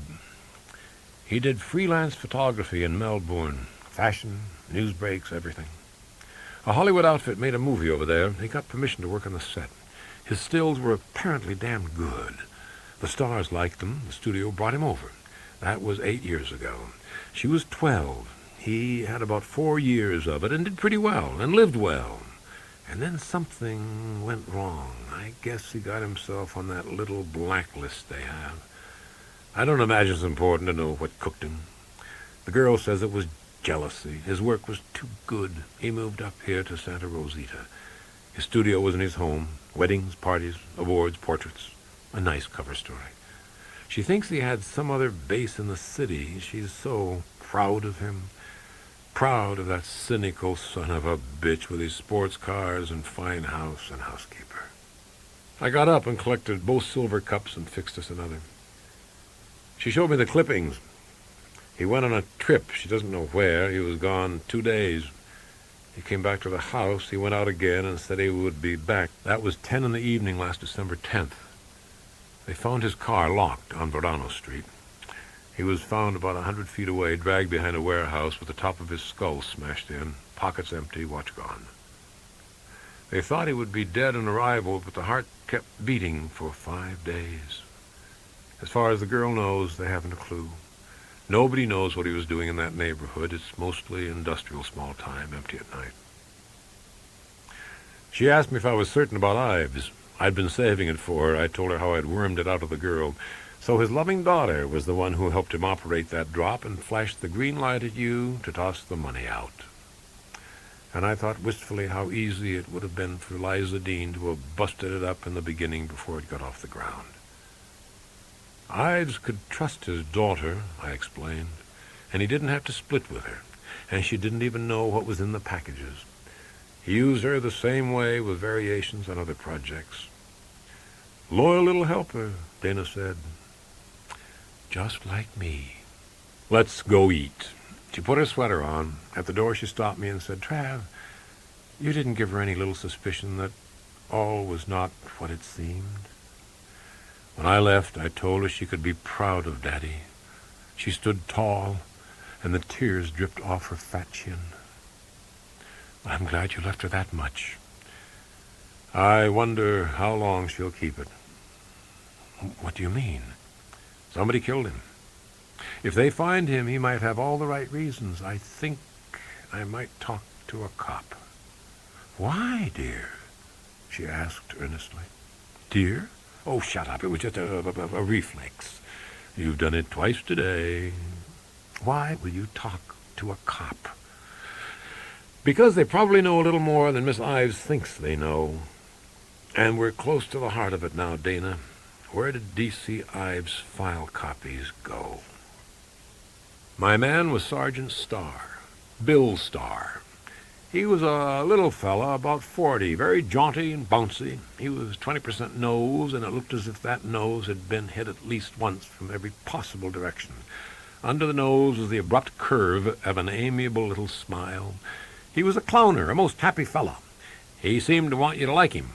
There was so much nose, there was a danger in misreading the eyes. They were small, cat yellow, and about as soft and mild as cross-sections of brass rod. He picked the assorted cards and licenses off his desk and handed them to me. "McGee, there's every identification here except the right one." cards I needed to do a favor for a friend. I'll tell you again, if you have official status, then maybe you can protect your client. But you have nothing. You have to tell me who hired you. But I told you, Sergeant, that we might get around to that if things go well. Besides, I'm not hired. It's just, oh, God, yes. A favor for a friend. He reached for his hat. Let's try some coffee. He drew a car from the pool, and we went 10 blocks to a drive-in. I'll start, I said. D.C. Ives, sometimes a man has to be killed before people get the idea of some kind of hanky-panky. Hanky-panky, now isn't that sweet? Put it this way. It isn't a legal requirement a man should have a checking account, but nearly everybody with a $40,000 home does. An estimate of his take on a legit basis would be $50 or $60 a week. Living expenses better than $1,000 a month. So he could be living big off a score from way back, or making little scores as he goes along. He was making it as he went along. Thanks a lot. I already figured that. Did you figure how? Oh, it's your turn again, McGee. He had a studio and dark room in his house, and he also had another setup, I'd guess somewhere near Verano Street, a limited setup. A quality enlarger for 35 millimeter, a setup for making and drying 8x10 prints, no automation for quantity production. Almost what you'd expect of an advanced amateur, a one-man operation. To do what? Isn't it your turn, Sergeant? Okay, he would do there something he wouldn't want to do home on account of his daughter. When she wasn't in school, she helped him with the home setup. He did a lot of traveling, short trips, assignments he called them. I say it wasn't just a standard smut shop. The requirements in that field are too low. What do you say it was, McGee? Discreet, careful, expert blackmail, plus maybe some industrial espionage. And maybe just the long shots of people with the wrong people, the executive talking to the competition, and the banker with the tout. Long lens stuff, up and down this coast. How would he get the work? Some from legitimate agencies, maybe. Some from the great unwashed. With really juicy negatives, he could wring a lot of money out if the people were important. And eventually make a slip and get his head smashed in, probably. McGee, if you were trying to do a favor for a friend by getting hold of prints or negatives, forget it. They're gone. If he had been killed immediately, maybe we would have moved a little faster. We found his hidey hole, a warehouse corner with his own entrance. It was an area check that turned it up. His prints were on everything. Not much file space for prints, but it was stone empty. No negatives. The file had been locked, and it was pried open. The door had been unlocked and relocked with a key, a good lock. There was a money box in the back of the file. It was busted open, too. What are you holding back, Star? Me? So, all right. My friend is a sick-sad girl. Her name is Nancy Abbott. She's a drunk. Her rich architect daddy is dying or dead by now in San Francisco. I've sneaked some nasty pictures of her a year and a half ago. Now give me the rest. I can check that out. The rest? Okay. I found out beyond any doubt that the break-in wasn't accomplished until the day after Ives was clobbered, and in Ives' pocket was a key to his little lab.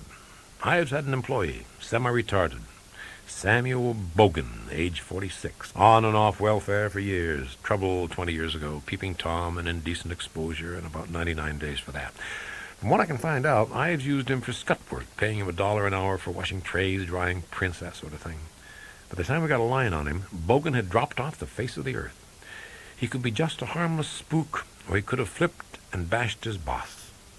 We think we traced him onto a Los Angeles bus. We've had an alert out on him ever since. Medium height, medium weight, glasses, bad teeth, hair brown, turning gray. No special identifying marks or characteristics. No family. Left no lead behind in his furnished room 3 blocks off Verano.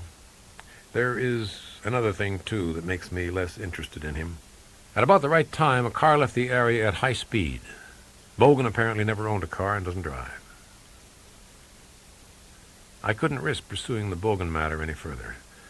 I was afraid the little tiger would check it back and come up with Liza Dean's name. Summation, Sergeant? Who, me? Okay, D.C. Ives was very shifty and clever and careful, but one night he forgot to be careful and one of his pigeons got to him. When Bogan heard his boss was dying, he used his own key to get in. He took the dirty pictures and the money and ran. So that makes it a dead end for me, Sergeant. Are you sure? It was just a favor for a friend. We left early Thursday morning and drove down to the city to Liza Dean's canyon home, secluded behind an impressive pink wall. Dana wanted to get different clothes. In her office, I paced restlessly. There were loose ends, a lot of them. But I could not see how they were pertinent to what I'd been asked to do. I couldn't recover any of the money Liza Dean had paid to Ives. It seemed reasonably evident that Bogan had gone into business for himself. His note to Liza sounded as Starr had described him. He would have picked up a few crude lab techniques from Ives. If the police had been looking for him for 3 months without success, I didn't have much chance of reaching out and picking him up. I could make a few guesses. Bogan had fled with a good piece of money and a whole stack of unpleasant pictures and holed up perhaps in Los Angeles. Maybe there were a few more celebrity faces in the stack. What was the time sequence? In early January, a month after he fled Santa Rosita, he was out in Las Vegas, leaving the package for Liza Dean. The columns would have located her for him. No further contact in 2 months. Was he busy bugging some other famous people who had been captured by Ives' sneaky lens? Was he waiting for Liza Dean to come back to the Los Angeles area? At any rate, it would be a comfort to her to know the kind of nut who was running around with pictures that could ruin her, to know his name and his appearance. She would have to decide how much that was worth. I'd dug a pretty good hole in the expense money. Ives' murderer was none of my business. The list of possibilities would have to be as long as my arms. But I didn't like the way this one was ending, and I couldn't see Liza Dean being ecstatic about it either. We had 20 minutes before they called the flight. Our gear was checked aboard. Early afternoon, I bought a paper. I was scanning it. The name jumped out at me from a small item on page 1 of the second section. Casino employee slain in Las Vegas. Patricia Davis bludgeoned at doorstep of trailer last night, once married to sportsman Vance Magruder. Without a word, I pointed it out and handed it to Dana. She looked at me, her eyes wide. I can't pass that up, I said. It could be Sammy. But our luggage... Dana, you go on to New York. Take care of my stuff at the other end. I'll go to Vegas and check this out and be along. But I'm supposed to stay with you. I took hold of her wrists and gave her a little shake. You have to go to New York. You're a big girl. I don't have to draw diagrams for you. You and I have run out of time. She held my gaze, and her mouth made the shape of that word, time, without making a sound. The strength in her face was softened and younger. Thank you, she said solemnly. Thank you, Travis, for knowing when the time ran out. She murmured something about arranging my ticket and went off into the throng.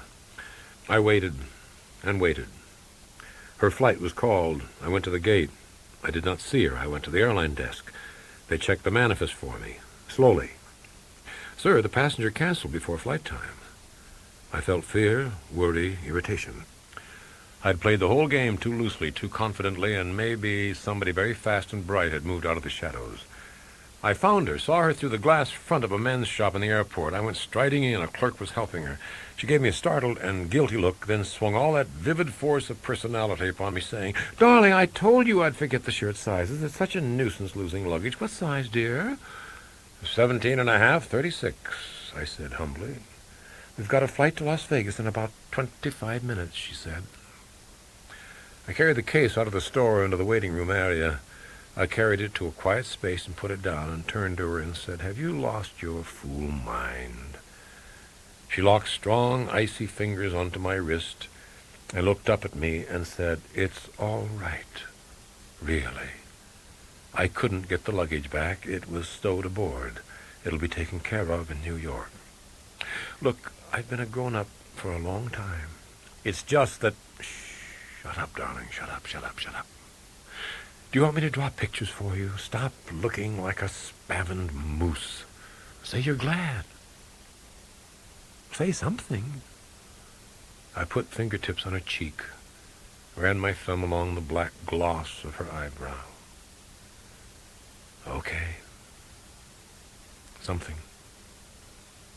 She closed her eyes and shivered. Damn it, we've never even really kissed. My knees are all wobbly and strange. Please lead me to a drink, darling. During the flight, in spite of all the persuasive immediate magic of girl, in spite of scent, closeness, dark eyes to drown in, and the shallow-breathed feeling of expectancy. The workman part of my mind kept moving in old and seamy patterns. We'd made a big swing, and one by one we'd been dropping them out of the final count. Carley Bell, terror of the ski lifts, dangerous as a pratfall on a bunny slope. Sonny Catton, cooked meat in a pretty whoosh and bloom of high octane. Nancy Abbott, cooked just as thoroughly, but over a lower flame. No point in checking Harvey and Richie, the Cornell kids. Their biggest problem was to find anyone who would ever believe their story. Caswell Edgars was out of it, and out of just about everything else in the world, too. Ives was gone, and violently. So was Patty Magruder. If old Abbott, Nancy's father, had any luck left, he was dead by now, too. Less violently, but less pleasantly. It was narrowing down to a yacht bum named Vance Magruder, to a waitress named Whippy, to a retarded little man named Bogan. It was like going through an empty house, checking the closets. Either it was more complex than I could comprehend, or it made even less sense. But there was a nastiness in it that was out of control. I sensed that, and sensed it was aimed at Liza Dean and maybe at me, and I couldn't imagine who or how. I knew only two things. I was running out of closets, and I was glad I hadn't been at that house party. So I held the hand of the girl and told myself it was a fine world, and filed away my doom thoughts. There had been a place I liked way out on the Strip called the Apache, and I knew it would be meaningless and astonish her should I consult her. At the desk I said I had been there before, knew I wanted a double cabana at the pool, gave the porter $1 to let me have the key and find my own way. It was a great long room in gold and green with two huge beds, all of it too bright in the dazzle of poolside sun. Every fifth breath she took was very deep, with a little catch like a hiccup at the high end. I put my hands upon her at waist and nape of neck, stopping her sleepy sway. She felt unyielding, and I could not guess how it would be for us. And then she gave a crooked little sigh, turned her mouth upward at me, leaned with heat and softness and purpose. There is one kind of rightness that is an almost rightness, because it is merciless and total and ends in death-like lethargy.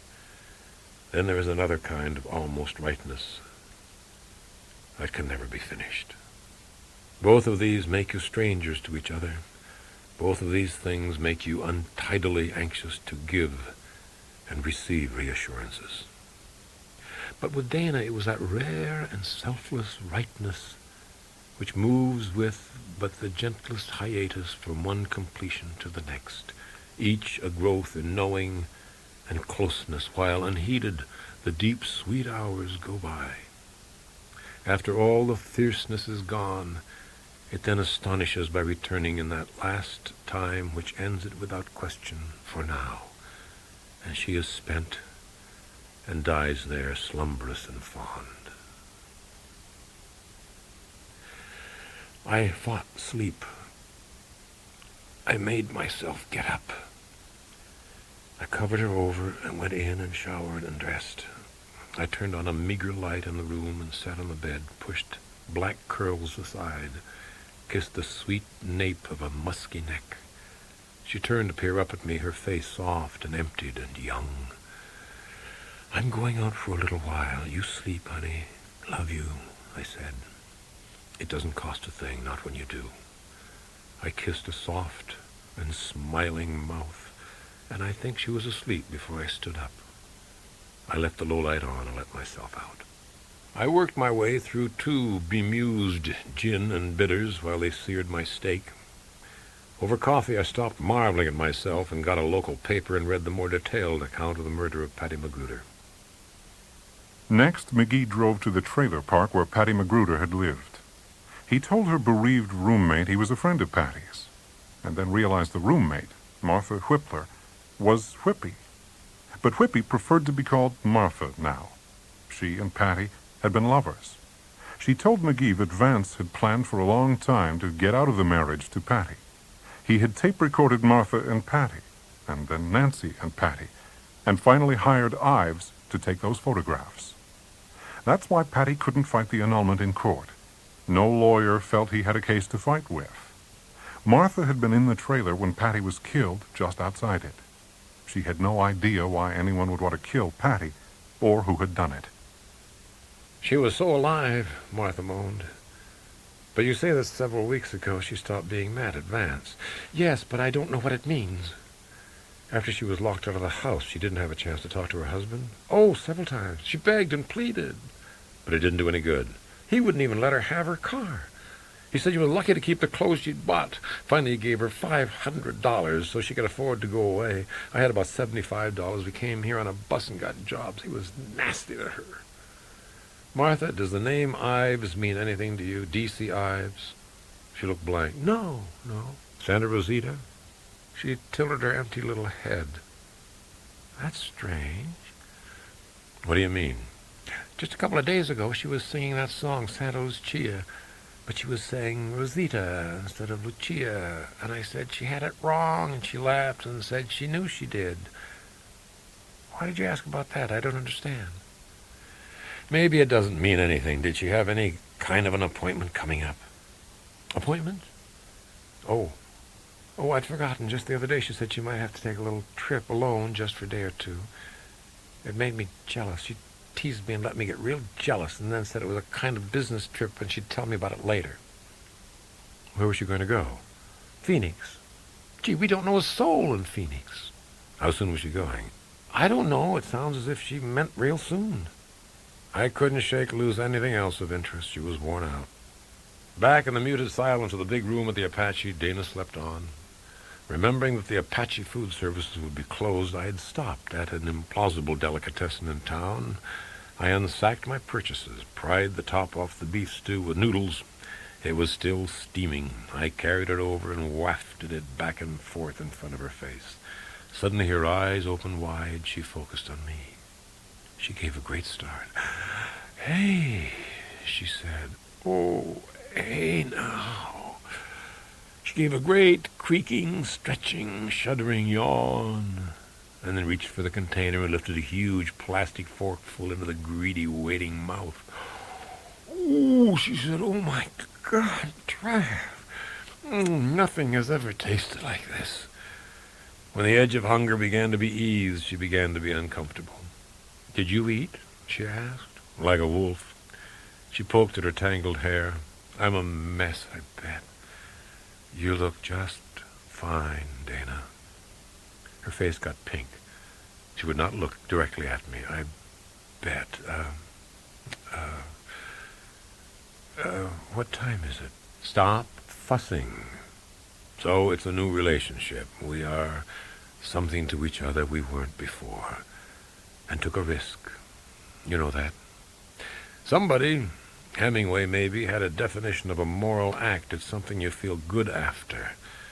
And coming back here to you after where I've been makes us seem like the innocence of angels. She showed her concern. What happened, dear? Cheesecake and tea were long gone by the time I finished, giving Dana the facts and explanations. She looked dubious. It seems like an awful lot of guessing. I went through it once more in precise form. What do we know about Magruder? He is feisty, rich, ruthless, and stingy, and with no occupation. He is highly mobile. He's brown and fit and damn callous. Okay, as a purchaser of a service, he got into direct contact with Ives. Ives, seeing a golden opportunity, recognizing Liza, took all the pictures he could get, hundreds of them, knowing he could crop and enlarge to exhibit every relationship that went on during those 4 days. Assume that when Magruder learned where the party was going to be, he got to a phone and alerted his hired photographer. We know one thing about Ives. He was greedy. He did his job for Magruder and got his fee. He collected big from Liza Dean. He took a hack at the Abbott money and struck out because Nancy was past protecting. Now we have to guess. Magruder was hot to marry the young Atland girl. Her professor father disapproved. Magruder won him over. I think Ives made the mistake of trying to blackmail a previous client, someone who knew who he was and where to find him. The timing fits. Ives threatened to show Professor Atland the terrace pictures featuring Magruder. Ives did not think Magruder dangerous. Maybe he underestimated his stinginess. Magruder followed him, saw a good opportunity, and smashed the top of his head in. A couple of weeks later, he married his Olka. Take it a step further. We have to assume Patty Magruder learned the name of the photographer from Vance. He would delight in telling her how smart he had been, how cleverly he had cut her loose from the Magruder money. He would want to rub her nose in it. He would have to hate her. He is a very virile type, and it would be an outrage to his pride to realize his English wife had merely pretended pleasure with him and actually preferred girls. Patty got a letter from someone. Gossip, perhaps. Vance's child bride and a problem with the professor. It started her thinking. She had known of Ives' death. She knew Vance. She knew him damned well, and how his mind operated and his capacity for violence. She became convinced Vance had done Ives in, so she sent a letter to Vance. It would be a very veiled hint. Come through with the money you cheated me out of, boy, or the Santa Rosita police are going to take an interest in you. Words to that effect. He couldn't risk that. I'd say he'd write back something about planning to be in Phoenix and be willing to discuss her financial situation at that time. She would realize she had struck gold. Now he could not risk being publicly in Las Vegas. When women die, they check out their ex-husbands. I say he set up a good solid alibi in Phoenix and came over here last night and killed her. He smashed the top of her head in. He would imagine he had no other choice. She hated him as much as he hated her. She would show no mercy. She would bleed him forever. She thought it over. I guess it does make sense. But, Trav, is it our problem? Isn't San Bogan our problem, really? At this moment, my darling Dana, some very shrewd cop may be checking out some small slip Magruder made. The death of Patricia has to require that he be checked out. So they grab him for murder first. Do you think he would maintain a chivalrous silence? He would want to lay all the facts on the line with little distortions here and there to try to show justification, or at least a plausible excuse for murder. Once they round up Cass and Carl and Martha and start questioning them, how long do you think Liza Dean would stay in the clear? She'd be even worse off. I had to find out how good these guesses are. If she's going to be in the soup, the best I can do is warn her. Maybe she can take some steps, long-term contracts, public relations advice, something. Dana frowned. I see what you mean. But he could have just said Phoenix. I think he's there. It's close. I want to check it out. All right, dear. I patted her on the foot. I like obedient women. She yawned. I just feel terribly passive, I guess. Entirely, completely passive. She pursed her lips. She tilted her head. She laid a finger alongside her nose. Well, I wouldn't go so far as to say that. I had the random idea of poking around the 4 trays to see if I could find some small hint of a visit from Vance Magruder the night of Patty's death. But my few small memories of the hard-nosed vigilance of the Las Vegas cops outweighed the impulse. They deal day and night with every kind of spook and hustler in the world, and they would be focused very intently on this murder, and I did not relish the prospect of being bounced up and down while trying to explain my passing interest. Besides, if Magruder was as bright as I imagined, he would not have put in an appearance in the stage lighting of any of the downtown casinos. He would have her address. Once he got to town, it would be no great feat to find out when her shift ended. As I shaved, I tried to guess his most plausible mode of transportation. It was just about 300 miles to Phoenix. I decided that if I were doing it, I'd settle for a good, fast car. With enough muscle under the hood and the right kind of springing for the mountain curves, you could safely call it a 5-hour run. Leave Phoenix at 6 and arrive at 11. Spend an hour hunting her down and killing her. Back by 5:30 in the morning. Sneak into the bridal bed. A private car was safer than a bus, a scheduled flight, or a private plane. Cash for gas, no records, no fellow passengers. Properly done, casually done, he could have people convinced he had never left at all. If he had the cold nerve necessary to make that earlier run to Santa Rosita. We walked to the dining room for breakfast, my lady wearing that green, which was all she happened to have. My drowsy lady walked close at my side without haste, her smile as inward and bemused as that of the Mona Lisa. She hugged my arm and beamed up at me and gave me a sleepy wink. Between us, we ate a mountain of wheat cakes, a bale of bacon. I found a Phoenix paper in the lobby rack, checked through it, and found a society editor byline. I coached Dana and put her into a phone booth with a fake name and a reasonable cover story. I stood outside the booth and watched her eyes go fierce and bright. She gave me a savage little nod. When she came out, she said, "What a sweet woman. The Magruder's are staying with a couple named Glenn and Joanne Barnweather." She spake their names with social awe. Old friends of his, apparently. They flew in from Mexico City about 5 days ago, she thinks.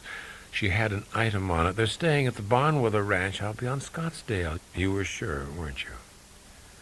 Not completely, but I'm beginning to be. So, let's go take a look at 'em. We were on our way with the top down, heading toward Boulder City by noon. The car was heavy and agile. The day had a honeymoon flavor. The sun and the dry wind baked us. We laughed. We made bad jokes. She slanted dark eyes at me, lively with her mischief. This was the way I had wanted her to be, totally alive and free, not tucked back into her own darkness. But totally alive, she was an impressive handful. This was not some pretty little girl, coyly flirtatious, delicately stimulated.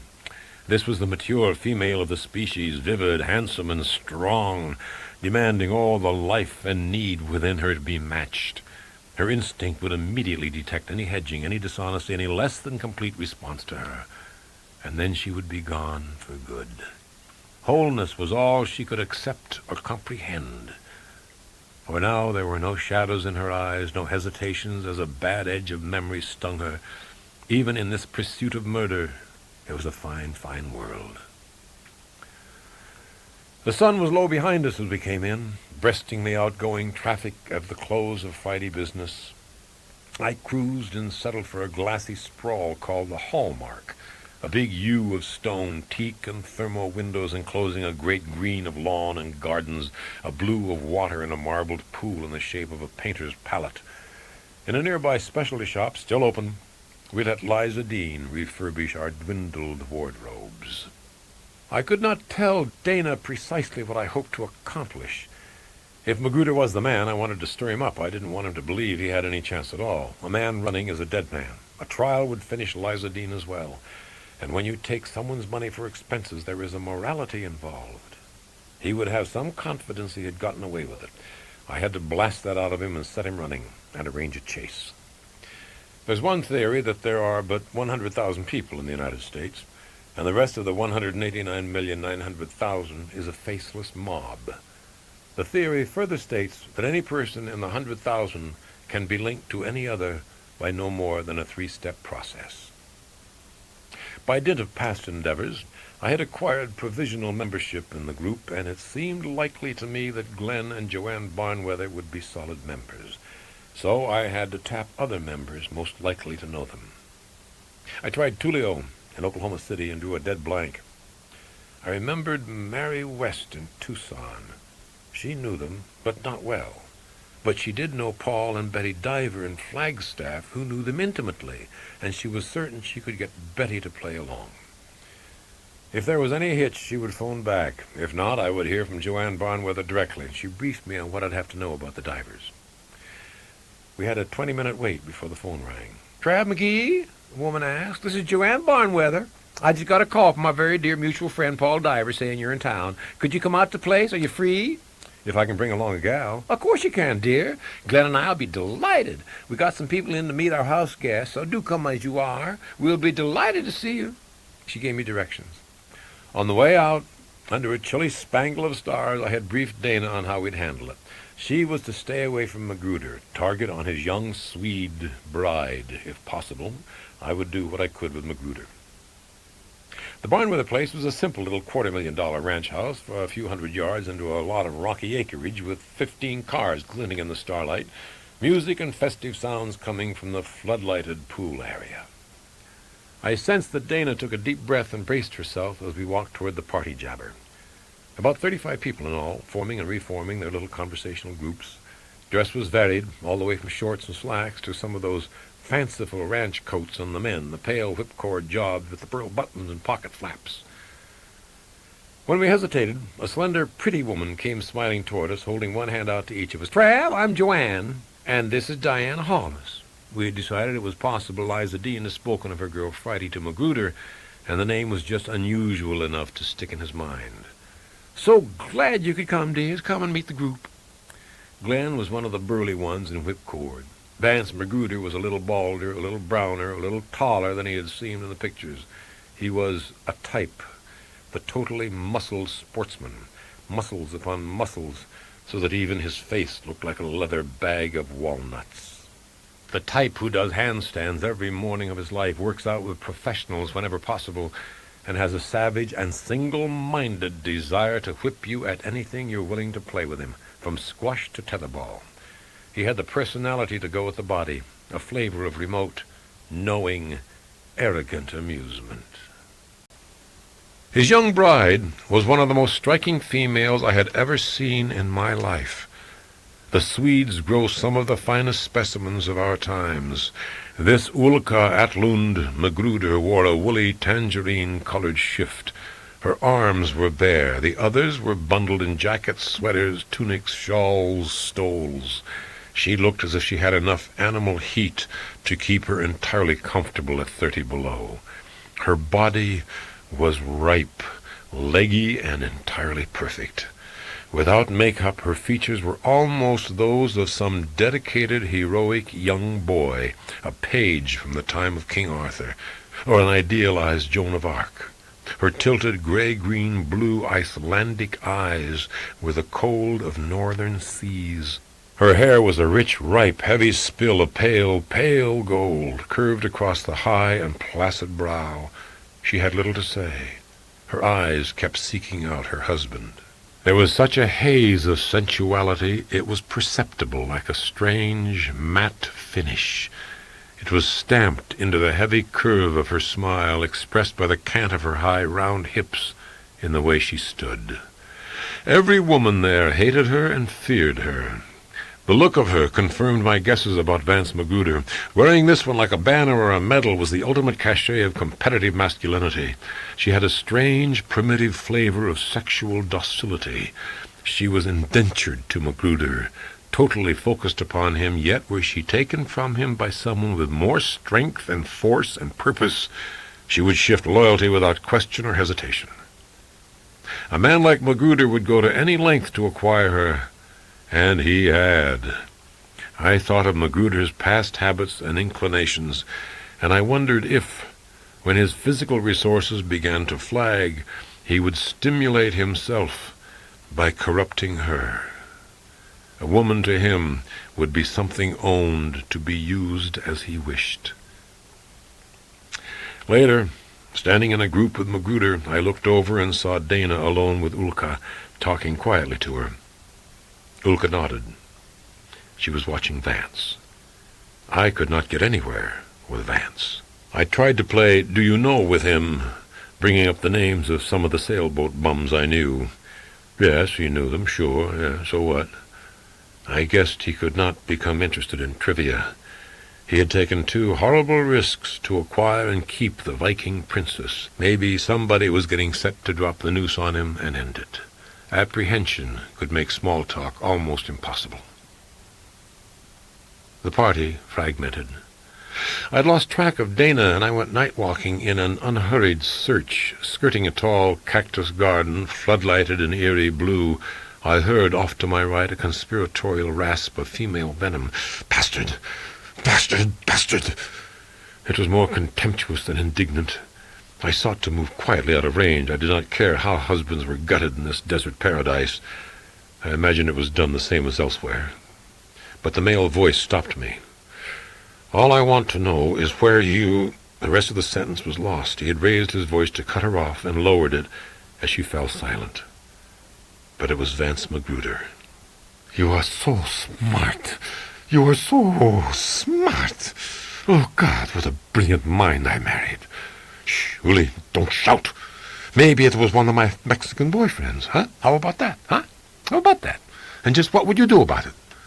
Sweet voice of Ulka Atlund Magruder, bride of 2 months. And where was the sleepy, remote smile, the placid acceptance? This was the malignancy of a taunting woman, an emasculating woman. He hushed her again, and they moved off, out of range. I circled and discovered I had been near the path that probably led over to the guest house. Later I stood with Dana, saying good night, and Joanne Barnweather swayed against us and said, "You all come riding tomorrow morning, you hear? Got lovely horses, just lovely horses. Diane, sweetie, like I said, I got stuff to fit you. Just you and all and us and the Magruders. You know what, Diana? Ulka liked you. She wants you along. How about that, anyhow? To find out she likes anybody. I can't figure this Ulka. She's a zombie, that's what she is. I shouldn't talk like this, but I'm a wee bit stoned, sweeties. You get here like 9 in the morning, okay?" On the way home, Dana said, "Horses scare me." "How did you make out?" "Didn't you hear? She likes me." But I never would have been able to tell. Trav, that child has very limited reactions, really. Believe me, dear, I tried. I had about 40 minutes alone with her. I tried to drop keywords into it to get some kind of a reaction. After a long struggle, I did find out her husband played poker last Wednesday night. He loves a good poker session, she said. She said he didn't come back until Thursday, just before noon.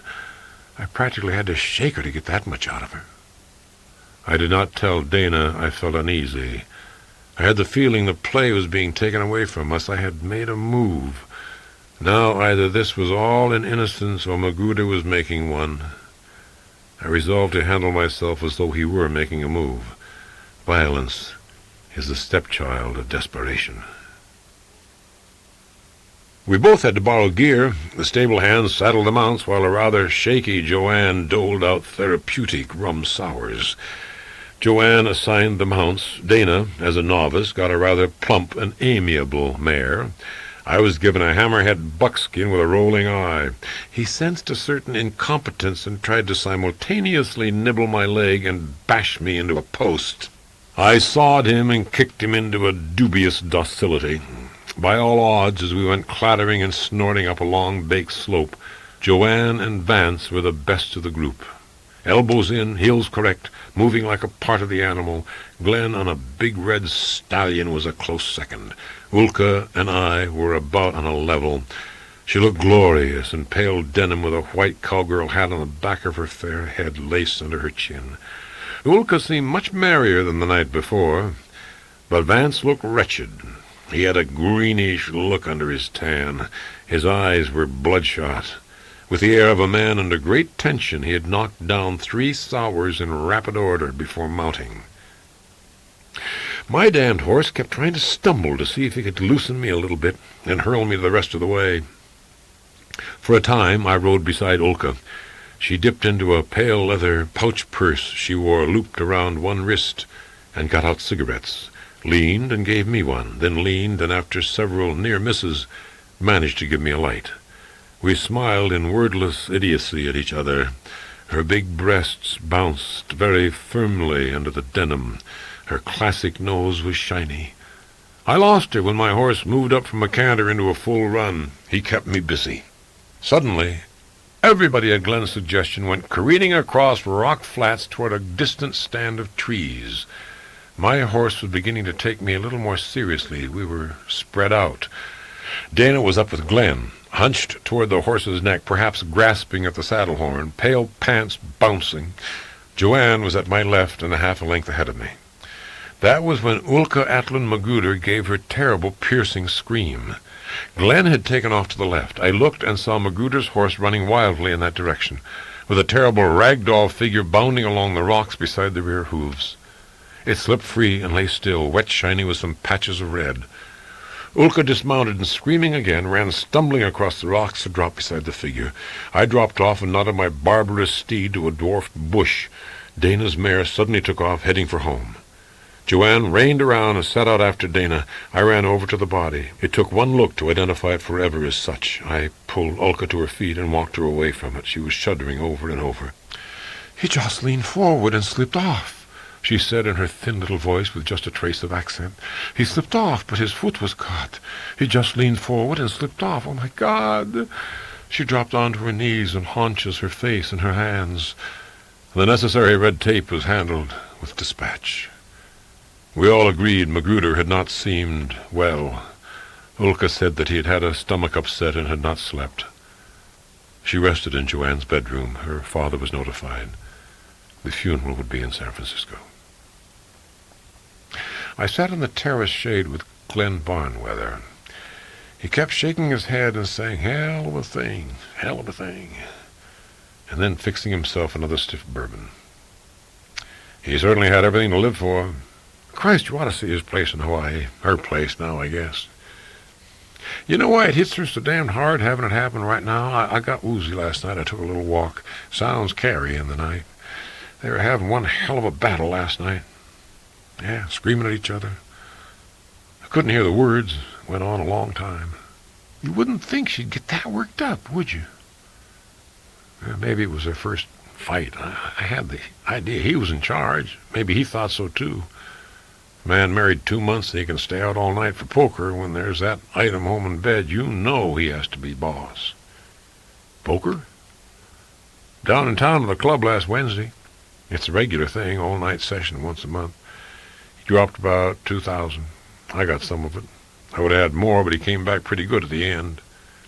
He played all night long, I said, looking at that big, red, earnest face, looking in vain for any hint of lie or evasion. His fleeting grin was mildly lewd.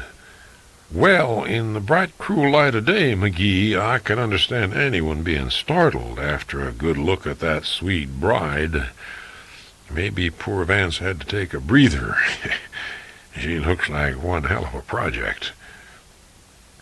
My pretty tower fell down. I'd heard one little piece of that quarrel, too, a piece that could be related to the previous Wednesday night. Maybe I'd heard him asking her where she'd gone that night, and she taunted him about Mexican boyfriends. Did Ulka have a night on the town, too? I asked him. She was going to one of Joanne's concert things. I miss everyone I can. It was all set up, and Ulka decided not to go. Maybe Ulka went out later. Did they have a rental car? Oh, I loaned them the Corvette I bought Joe. It's too much car for her. It scares her. Vance was interested in buying it. It's new. It's about 1,500 miles on it. Scares Joe. She gets absent-minded and gooses it, and it scares her. Was that Wednesday night the only time they've been apart? He stuck pretty close to her. They drive around that car much? We were keeping him too busy. Well, what's all this about? I shrugged. Nothing. Idle chatter. Stingray was in the carport, top down. I looked at the speedometer and then walked slowly and thoughtfully back to the main house. I couldn't tell Glenn what was on my mind. The toppled pieces of my theory suddenly looked good again. I was putting it back together with a new name on it. The problem was motive. A weird guess stopped me in my tracks. I took long strides the rest of the way to the main house. I whispered to Dana in the hallway, "Honey, just keep anybody from going into that bedroom. Make any excuse you can think of." "You look so strange, darling." "I feel strange." "Can you tell me?" "When I'm sure, then I can tell you." I went into Joanne's bedroom and closed the door behind me. The draperies were drawn. Ulka reclined on a quilted yellow chaise with a fuzzy yellow blanket over her lap. Her slanted eyes were reddened. She watched me with apparent unconcern as, without greeting, I pulled a hassock over close to the chaise and sat facing her. She had so much presence I had to remind myself she was, after all, just an 18-year-old girl. Silence is a useful gambit, but I could not tell if it was having any effect at all upon her. "Well, Uli," I said. "I will never let anyone else call me that all my life." "That's very sentimental, Uli, very tender-hearted." "I guess you are a very tender-hearted girl. You didn't want your father upset, did you? Those pictures Ives took of your husband-to-be would have upset the professor. He would have forbidden the marriage, and you are a dutiful daughter. Ives was a very greedy fellow. He knew how badly Vance wanted you. He must have asked for a great deal of money. You know, it wasn't smart of Ives to blackmail his previous client with the pictures he took because Vance knew him. Ives must have decided Vance wasn't capable of violence. She frowned and shook her pretty head. Ives? Pictures? Blackmail? Why do you come in here with this crazy talk? Ives had to get it in one big chunk because as soon as you were married to Vance, there was no more leverage Ives could use. I guess Vance must have confessed the problem to you and showed you the pictures, perhaps to see if you would marry without Daddy's permission so he could save a bundle. It's pretty sad and funny, Uli. You have great respect for your father and no respect for life. You should not call me Uli. I will not permit it. Vance must have thought it was just a marvelous accident when Ives got killed. All he cared was that it got him off the hook. And when no Confederate appeared to pick up where Ives had left off, he knew he was home free. His tragedy was in slowly finding out what a psychotic bitch you really are. Who are you? You must be mad entirely. Let's check it out together, Uli. No one suspected Vance. Patty, his ex-wife, was the only one in a position to brood about it and add 2 and 2. And finally she got an answer and checked it out as closely as she could and knew she had Vance right where she wanted him. She had every reason to want to get back at him, believing Vance had killed Ives and knowing that he could be a big source of income to her for the rest of her life. She got in touch with him. I think we can figure out what went wrong, Willie. Vance could prove where he was on the night of December 5th. But where was his darling girl? Quite a husky girl, and someone who could get close to Ives and close to Patty at night in lonely places, whereas Vance couldn't have managed it. After you'd bashed Ives, Patty was a necessity. Clumsy murder is like housework, dear. Once you begin, you're never really finished.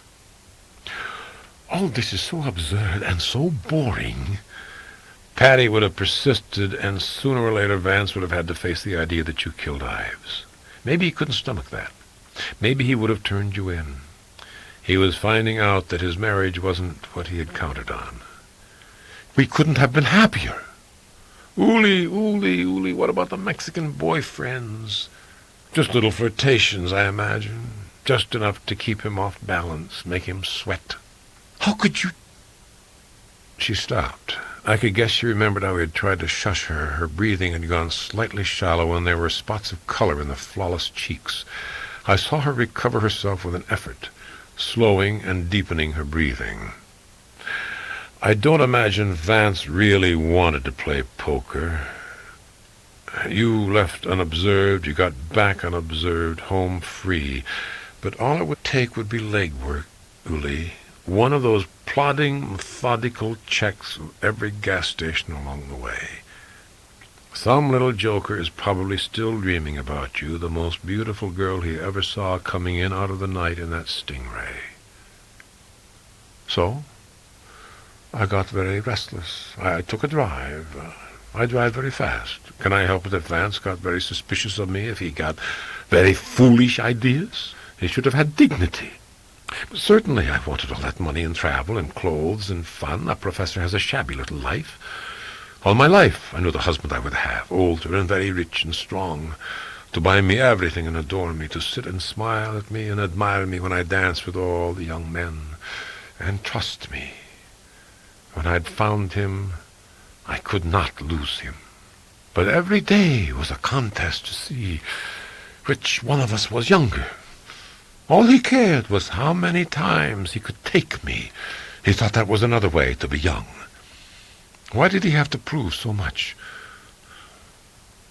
You would understand. You are older, too, but not as old as he was. You are stronger, Travis McGee. There is the money now. I listened when you told Joanna about your funny little boat with the funny name. She closed her eyes for a moment, opened them wide, and looked at me. You see, I have always felt like a special person, as if my life would be beautiful and important. Things happen in strange ways. Vance was not the one. But suddenly, you are here. It is strange. It is so strange the way we both have little feelings. It would be what was planned for us all along. It was such a fabulous con job I could feel the dirty dreams seeping into my mind. Help her cover out the mistakes she'd made. That was the unspoken offer. And you get the girl on a platter.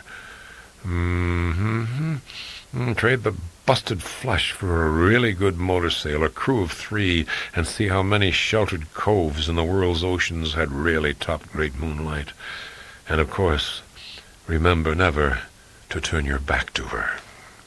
Uli, dear, we can't get on to a new subject until we finish the first one. I repeat your interesting statement. When I found him, I could not lose him. But he finally worked himself into a position where you had to lose him. I knew he was prying at you to find out where you had gone. And then Glenn told me about Vance thinking he might buy the Stingray. Men who think of buying cars kick the tires and slam the doors and check the mileage. So he checked the mileage and checked it again and found a great big inexplicable addition, taking it up to past 2,000. He hadn't put it on, so you had. And Patty was dead in the same way Ives was dead, and he found himself in a pretty eerie marriage. I'll make you a little guess, Uli. From the way he acted this morning, I don't think he got much sleep. I think he kept digging at you until you opened up and told him the whole thing.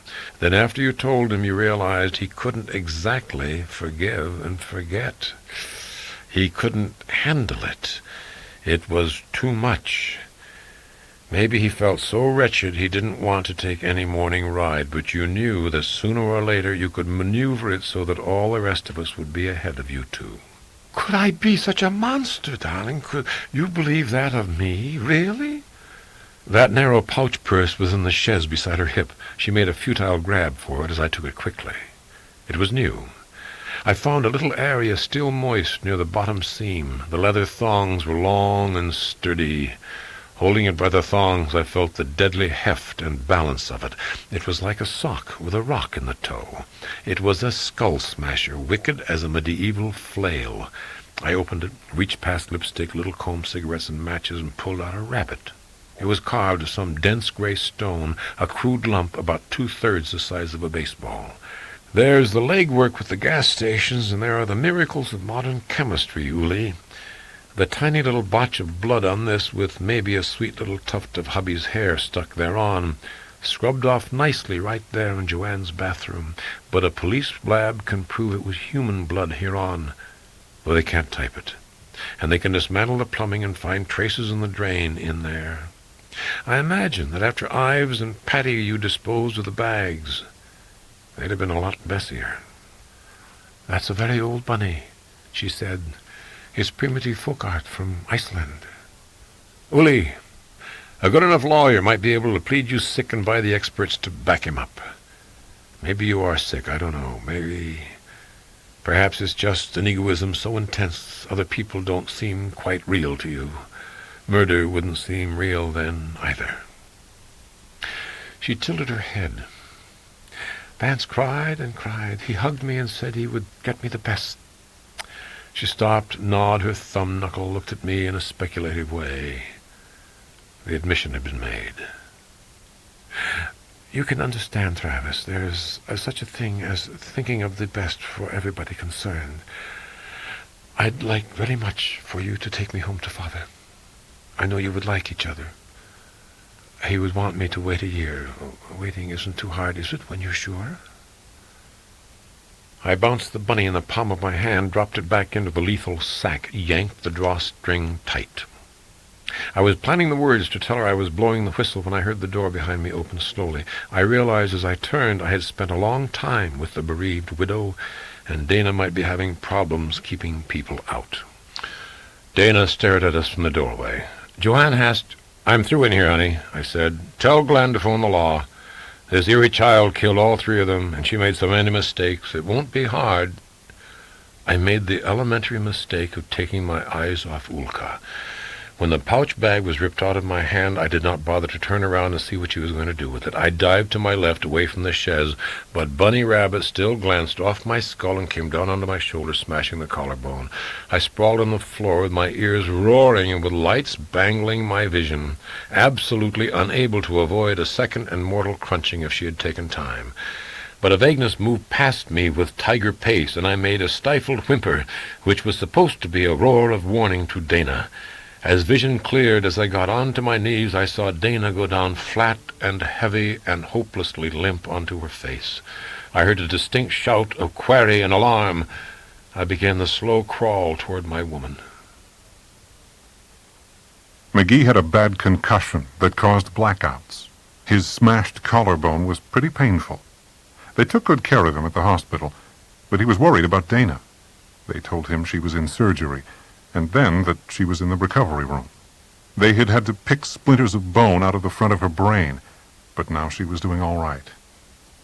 Sunday morning, Glenn Barnweather arrived in McGee's hospital room with the news that Ulka was dead. She had taken off in the Stingray after attacking McGee and Dana, and driving as if she were in the Indy 500, ran right into a roadblock going at 130 miles an hour. Glenn figured she was crazed with grief, just like what McGee had told the police about why Ulka had attacked him and then Dana. Crazed with grief. Officials visited me. I told my tale of hysterical violence again, the young bride crazed by her terrible loss. The neurosurgeon said Dana should take 2 months' rest and recuperation before going back to work. I had passed my tests and would be released Monday unless I acquired some new symptoms. He said not to worry about how she would act on Monday when I could see her for a few minutes. She would be dazed and semi-conscious still, and might not know me. On Monday I got dressed and paid my bill and had 5 minutes with Dana. She was in an adhesive turban, face bloated, shiny, streaked with bruise marks, slits revealing dazed eyes, mouth cracked and puffy. She seemed to know me. She squeezed my hand. I could not understand her mumblings. The nurse sent me away. On Tuesday I saw her 3 times, morning, afternoon, evening, 10 minutes each time. She knew me, and her diction was better, but she was unaware of what had happened to her and seemed in no hurry to find out. She had a tendency to drop off and start snoring in the middle of a vague remark, but she did like her hand held. Back in his hotel room, McGee was visited by Liza Dean's agent, Herm Luker, a man who, McGee thought, looked like a penguin. He asked Luker what he knew. Merely that there has been, we shall say, an indiscretion. Show people, Mr. McGee, are high-spirited and hot-blooded, and some people can take advantage. What we have going is an unfortunate situation where some character wants to give her a rough time. What the little lady feels is that after you started to perform, then you went off on a tangent. Time has been wasted. We got certain information from you in New York. One Samuel Bogan, already wanted by the cops. There is no picture, fingerprints only. A complete description, which could be 95,000 guys, including me, almost. So we laid on special guys with that description in mind. Nothing in New York, nothing in Chicago. No contact. As I get it, certain financial inducements were offered. Our star gets nervous, Mr. McGee. What we need now is some way to bring this to a head. If you can solve that, the little lady says she will live up to her end of your deal. I do not want to know your deal, believe me. I had one idea worked out. So? I wanted to be part of it. I'm not in top shape at the moment. So I see. It depends on several things. Could you set up a time for her arrival in Los Angeles by air and give it a lot of publicity around Los Angeles? But naturally, it's done every day. The man who is after her is disturbed. I think that except for one trip to Las Vegas, he stayed in the Los Angeles area. He might come to the airport. He might be waiting at her house. He may want money. He may want to kill her. He may not even know what he wants. Please, it gives me cramps. You have to know a few things, Mr. Luker. We don't want to endanger your star. You could arrange reasonably good facsimile. The right size, right dye job, right clothes, dark glasses, makeup, a quick study in the way she waves and walks. Sure. 10 minutes on the phone. I've got one, believe me. But she gets maximum protection, too. I would insist, yes. Now, here's the delicate point, Mr. Luker. If this bogan is picked up, the cops are going to know the name he is using and the address he is using in about 3 minutes. Somebody has to be ready to move very quickly. At that address are going to be some things which should be destroyed, or maybe your star's career goes down the drain. Somebody has to be smart and quick. Are you going to give me more cramps? Photographs, Herm, of your star in a circus, a mob scene. If they got out, it might not dent her too badly as long as she stays big at the box office. But 2 dog pictures in a row might cook her. He got up and tiptoed about, patting his stomach, moaning softly. How can we get the pictures, he demanded, more of himself than of me. Get a very nimble lawyer and charge Bogan with stealing them from her. Get them impounded for her identification, then return to her for destruction, and give him some impressive pieces of cash to hand out if he has to. Oh, hell, you people have given out little gifts other times. He studied me. We'll work it out somehow.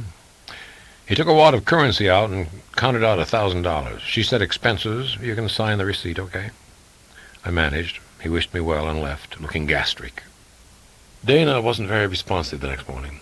After I left her room, the head nurse on the floor intercepted me. She was wearing a curious expression, as if she just discovered that if she flapped her arms hard enough, she could fly.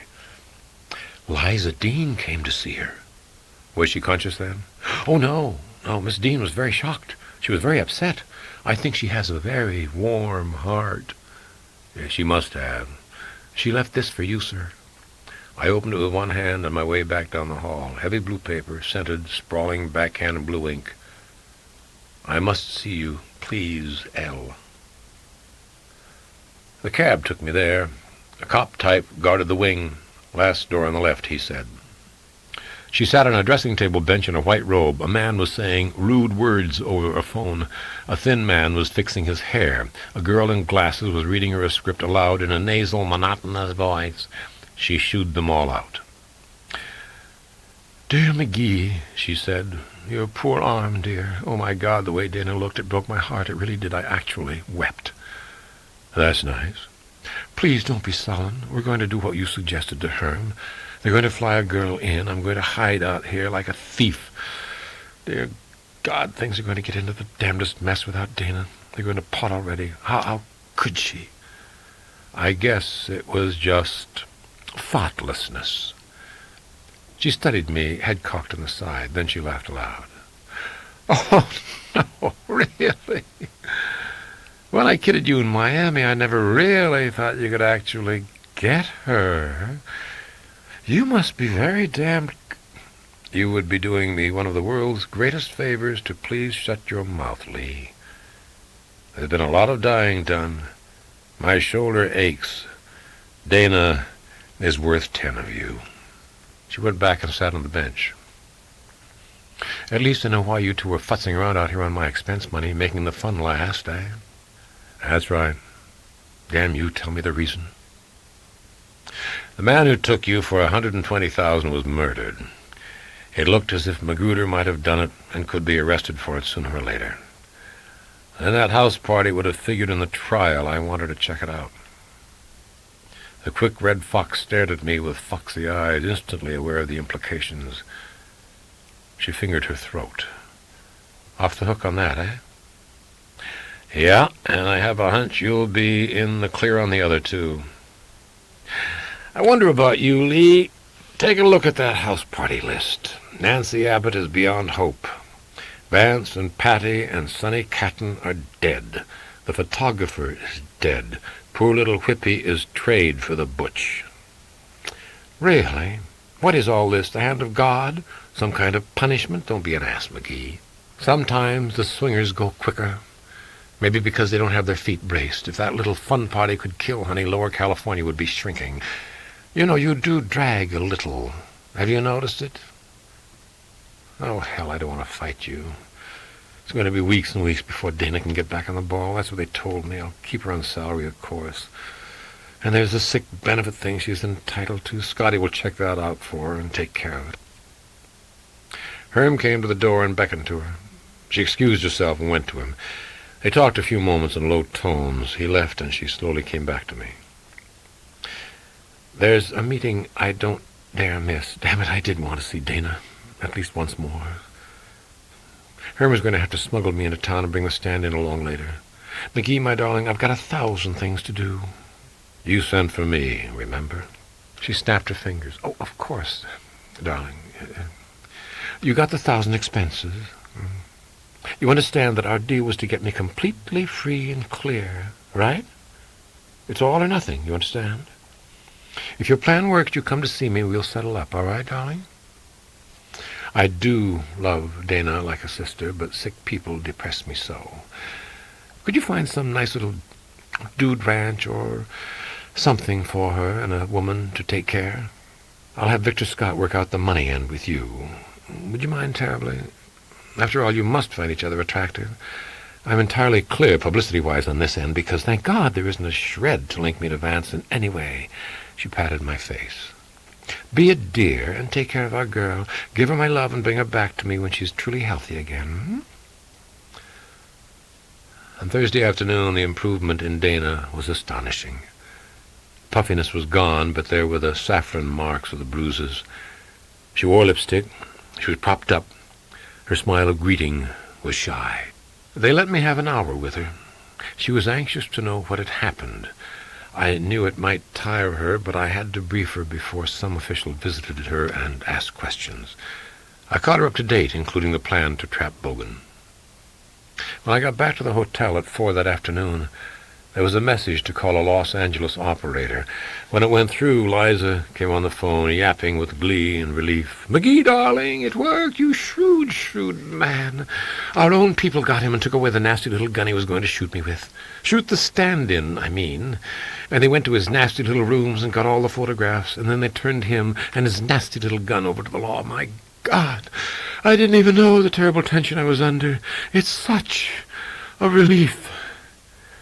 Wouldn't it be nice if you asked about Dana? Give me time, for God's sake. All right, how is she? Much, much better. That's fine, that's good to hear. You and I have a little accounting to do. I know that. Damn it, what makes you so sour? Give me a chance. What's today, Thursday? Let me look at my book. I waited 5 minutes, and she came back on the line. Darling, I'll be home Monday afternoon. You fly in and come talk to me about it. Talk to you about it? Darling, you don't exactly have a contract, you know. And a frightened person can make some very rash promises. Technically, you really weren't in at the kill, were you? Monday afternoon, I said, and hung up. I did not know why I had been sour with her. Something was wrong. I did not know what it was. On Sunday afternoon, I found out what my instincts had been trying to tell me. The nurse and I helped Dana into the wheelchair, and I rolled her to the big sunroom to a private corner. "Here's the way I have it lined up," I told her. I was holding her hand.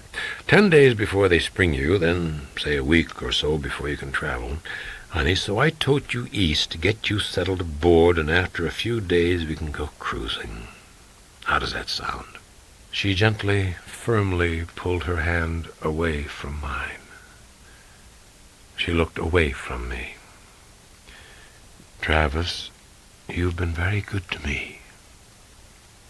"What's the matter?" "It was all mixed up and crazy. It wasn't me, really. I don't know how to tell you. I'm not like that. I'm married. I don't even know how I could have been so silly. I think it was because of working for her, maybe. I'm not going back to her." I put my fingertips under her chin and turned her head and made her look at me. I looked at her until she flushed and twisted her head away. She meant it. A new conception. You could get a hit on the head that could knock love out of you for good and all. When their eyes go that dead for you, there's no way to ever get back. I knew what my instincts had been trying to tell me. "You don't have to stay around," she said. "I mean, I'm used to looking after myself. I'll be fine, really. I do want to thank you for everything. I feel so sorry about giving you the wrong idea and a lot of false hopes, and you can still be honest, can't you? Of course. How do you feel about my coming to see you here, Dana? She hesitated, then lifted her chin a half-inch. I dread it, Travis. I'm terribly sorry. It just keeps reminding me of something I'd rather forget. Then all that was left was the goodbye ritual, which was, after the details of what to do with her belongings, and my promise to send a nurse to wheel her back to her room, a handshake. McGee, the great lover. This was one I wanted to keep. No, not this one. I didn't even know this one. The one I wanted to keep was the one Uli had bashed on her way to go kill herself. This Dana wanted to forget that Dana, and damn well soon would. So shake hands with your darling and say goodbye, and try not to see the evident relief she tries to hide. The cab deposited me in front of Liza Dean's iron gates on Monday afternoon. The Korean let me through the gates. The maid let me into the house and then disappeared. The house was as silent as when I had been there with Dana. The big oil portraits of Liza Dean stared emotionally at me through the half-gloom of draperied sunlight. I roamed and plinked 2 notes out of the gold and white piano. Liza Dean came swiftly into the room in black knit pants and a white silk overblouse, an effective combination to go with gold-red hair in a room of whites and blacks and golds. She carried a white envelope in her hand. She hurried to me, stretched up to kiss me with the fake sweet shyness of a welcoming child, and took me by my good hand to the vast couch in a shadowed alcove. "How is dear Dana?" she asked, marvelously improved. "When can she come back to work, dear? I really need her desperately." "She'll have to take it easy for a while." "McGee, darling, do use your influence on her. Tell her Liza needs her so much." "I'll tell her that the very first chance I get." "You are a huge old sweetie. Now, about the photos that I gave you in Miami?" "I've destroyed the ones I had made with your face blanked out. When I get back, I'll destroy the other ones, unless you want them." "Oh, God, I don't ever want to see them again." "Darling, they say that little bogan is way, way off. If he'd tried to fire his rusty little gun, it would have blown his hand off. We're going to put him away." "So now your social life is all neatened up, Miss Dean, and you'll get to marry your dear friend. Congratulations. Is that my money you keep hanging on to?" She handed me the envelope. I fumbled it open and saw that it was light, and found that it counted up to 10,000. It wouldn't count 1 inch past that. Before I could get the first word out, she was hanging on to me, laughing and teasing, saying, "Now, darling, do be realistic. After all, I gave you all that nice travel money and sent you off with quite a handsome and exciting gal, and you had some exciting and delicious adventures all in the house. I'm really not made of money, darling. Taxes are fantastic. Really, when you think of it, I think you were doing terribly well out of this, and some of my advisors would think I was out of my head to give you all this."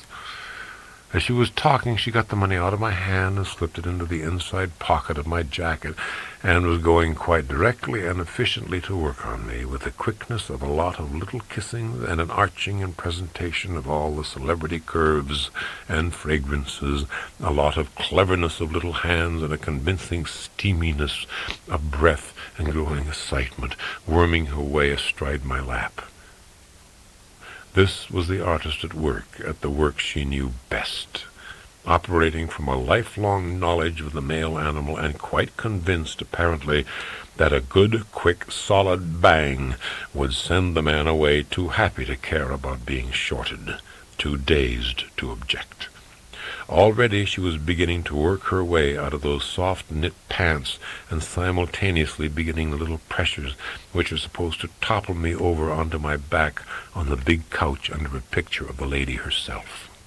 I got my good left arm in between us and my palm flat against her wishbone, then abruptly straightened my arm, sending her catapulting back, scrambling, slipping on the hard, smooth terrazzo, sitting hard on a white furry rug and riding it back like a sled to end up under another picture so soulful the artist had indicated a halo effect. She bounded up, hair masking one eye, yanking the knit pants up over the white behind. "What the hell?" she yelled. "Jesus Christ, McGee, you could have bust my tailbone." I was standing up, fixing my sling, starting toward the door. "It's okay, Lee, baby," I said. "I'll take the short count. You don't have to try and sweeten it. It wouldn't mean one damn thing to you, and it would mean just a little less to me." I left, amid a shrieking of 10-letter words, and I was hastened on my way by a hail of elephants.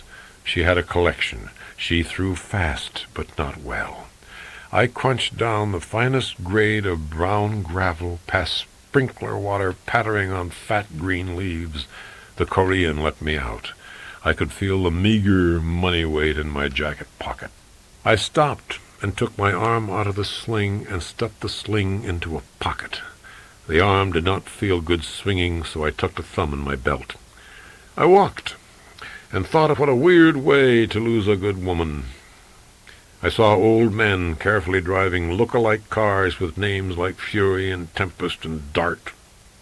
Through a fence, I saw a quintet of little girls dashing in and out of the silvery spray of a sprinkler, shrilling. A dog smiled at me. What a ridiculous way to lose a woman. They do not like pedestrians in that neighborhood. Polite cops stopped me, asked polite questions, and politely drove me to the nearest taxi stand. I got into the cab, and the only place I wanted to go was my hotel room. And I didn't want to go there, but I couldn't think of anything else. When we stopped for a light, I saw a magic store, and I asked the driver if he thought they might sell love potions in there. He said that if I was looking for action, just say the word. I went back to the hotel, and 70 minutes later, I was on the Miami jet.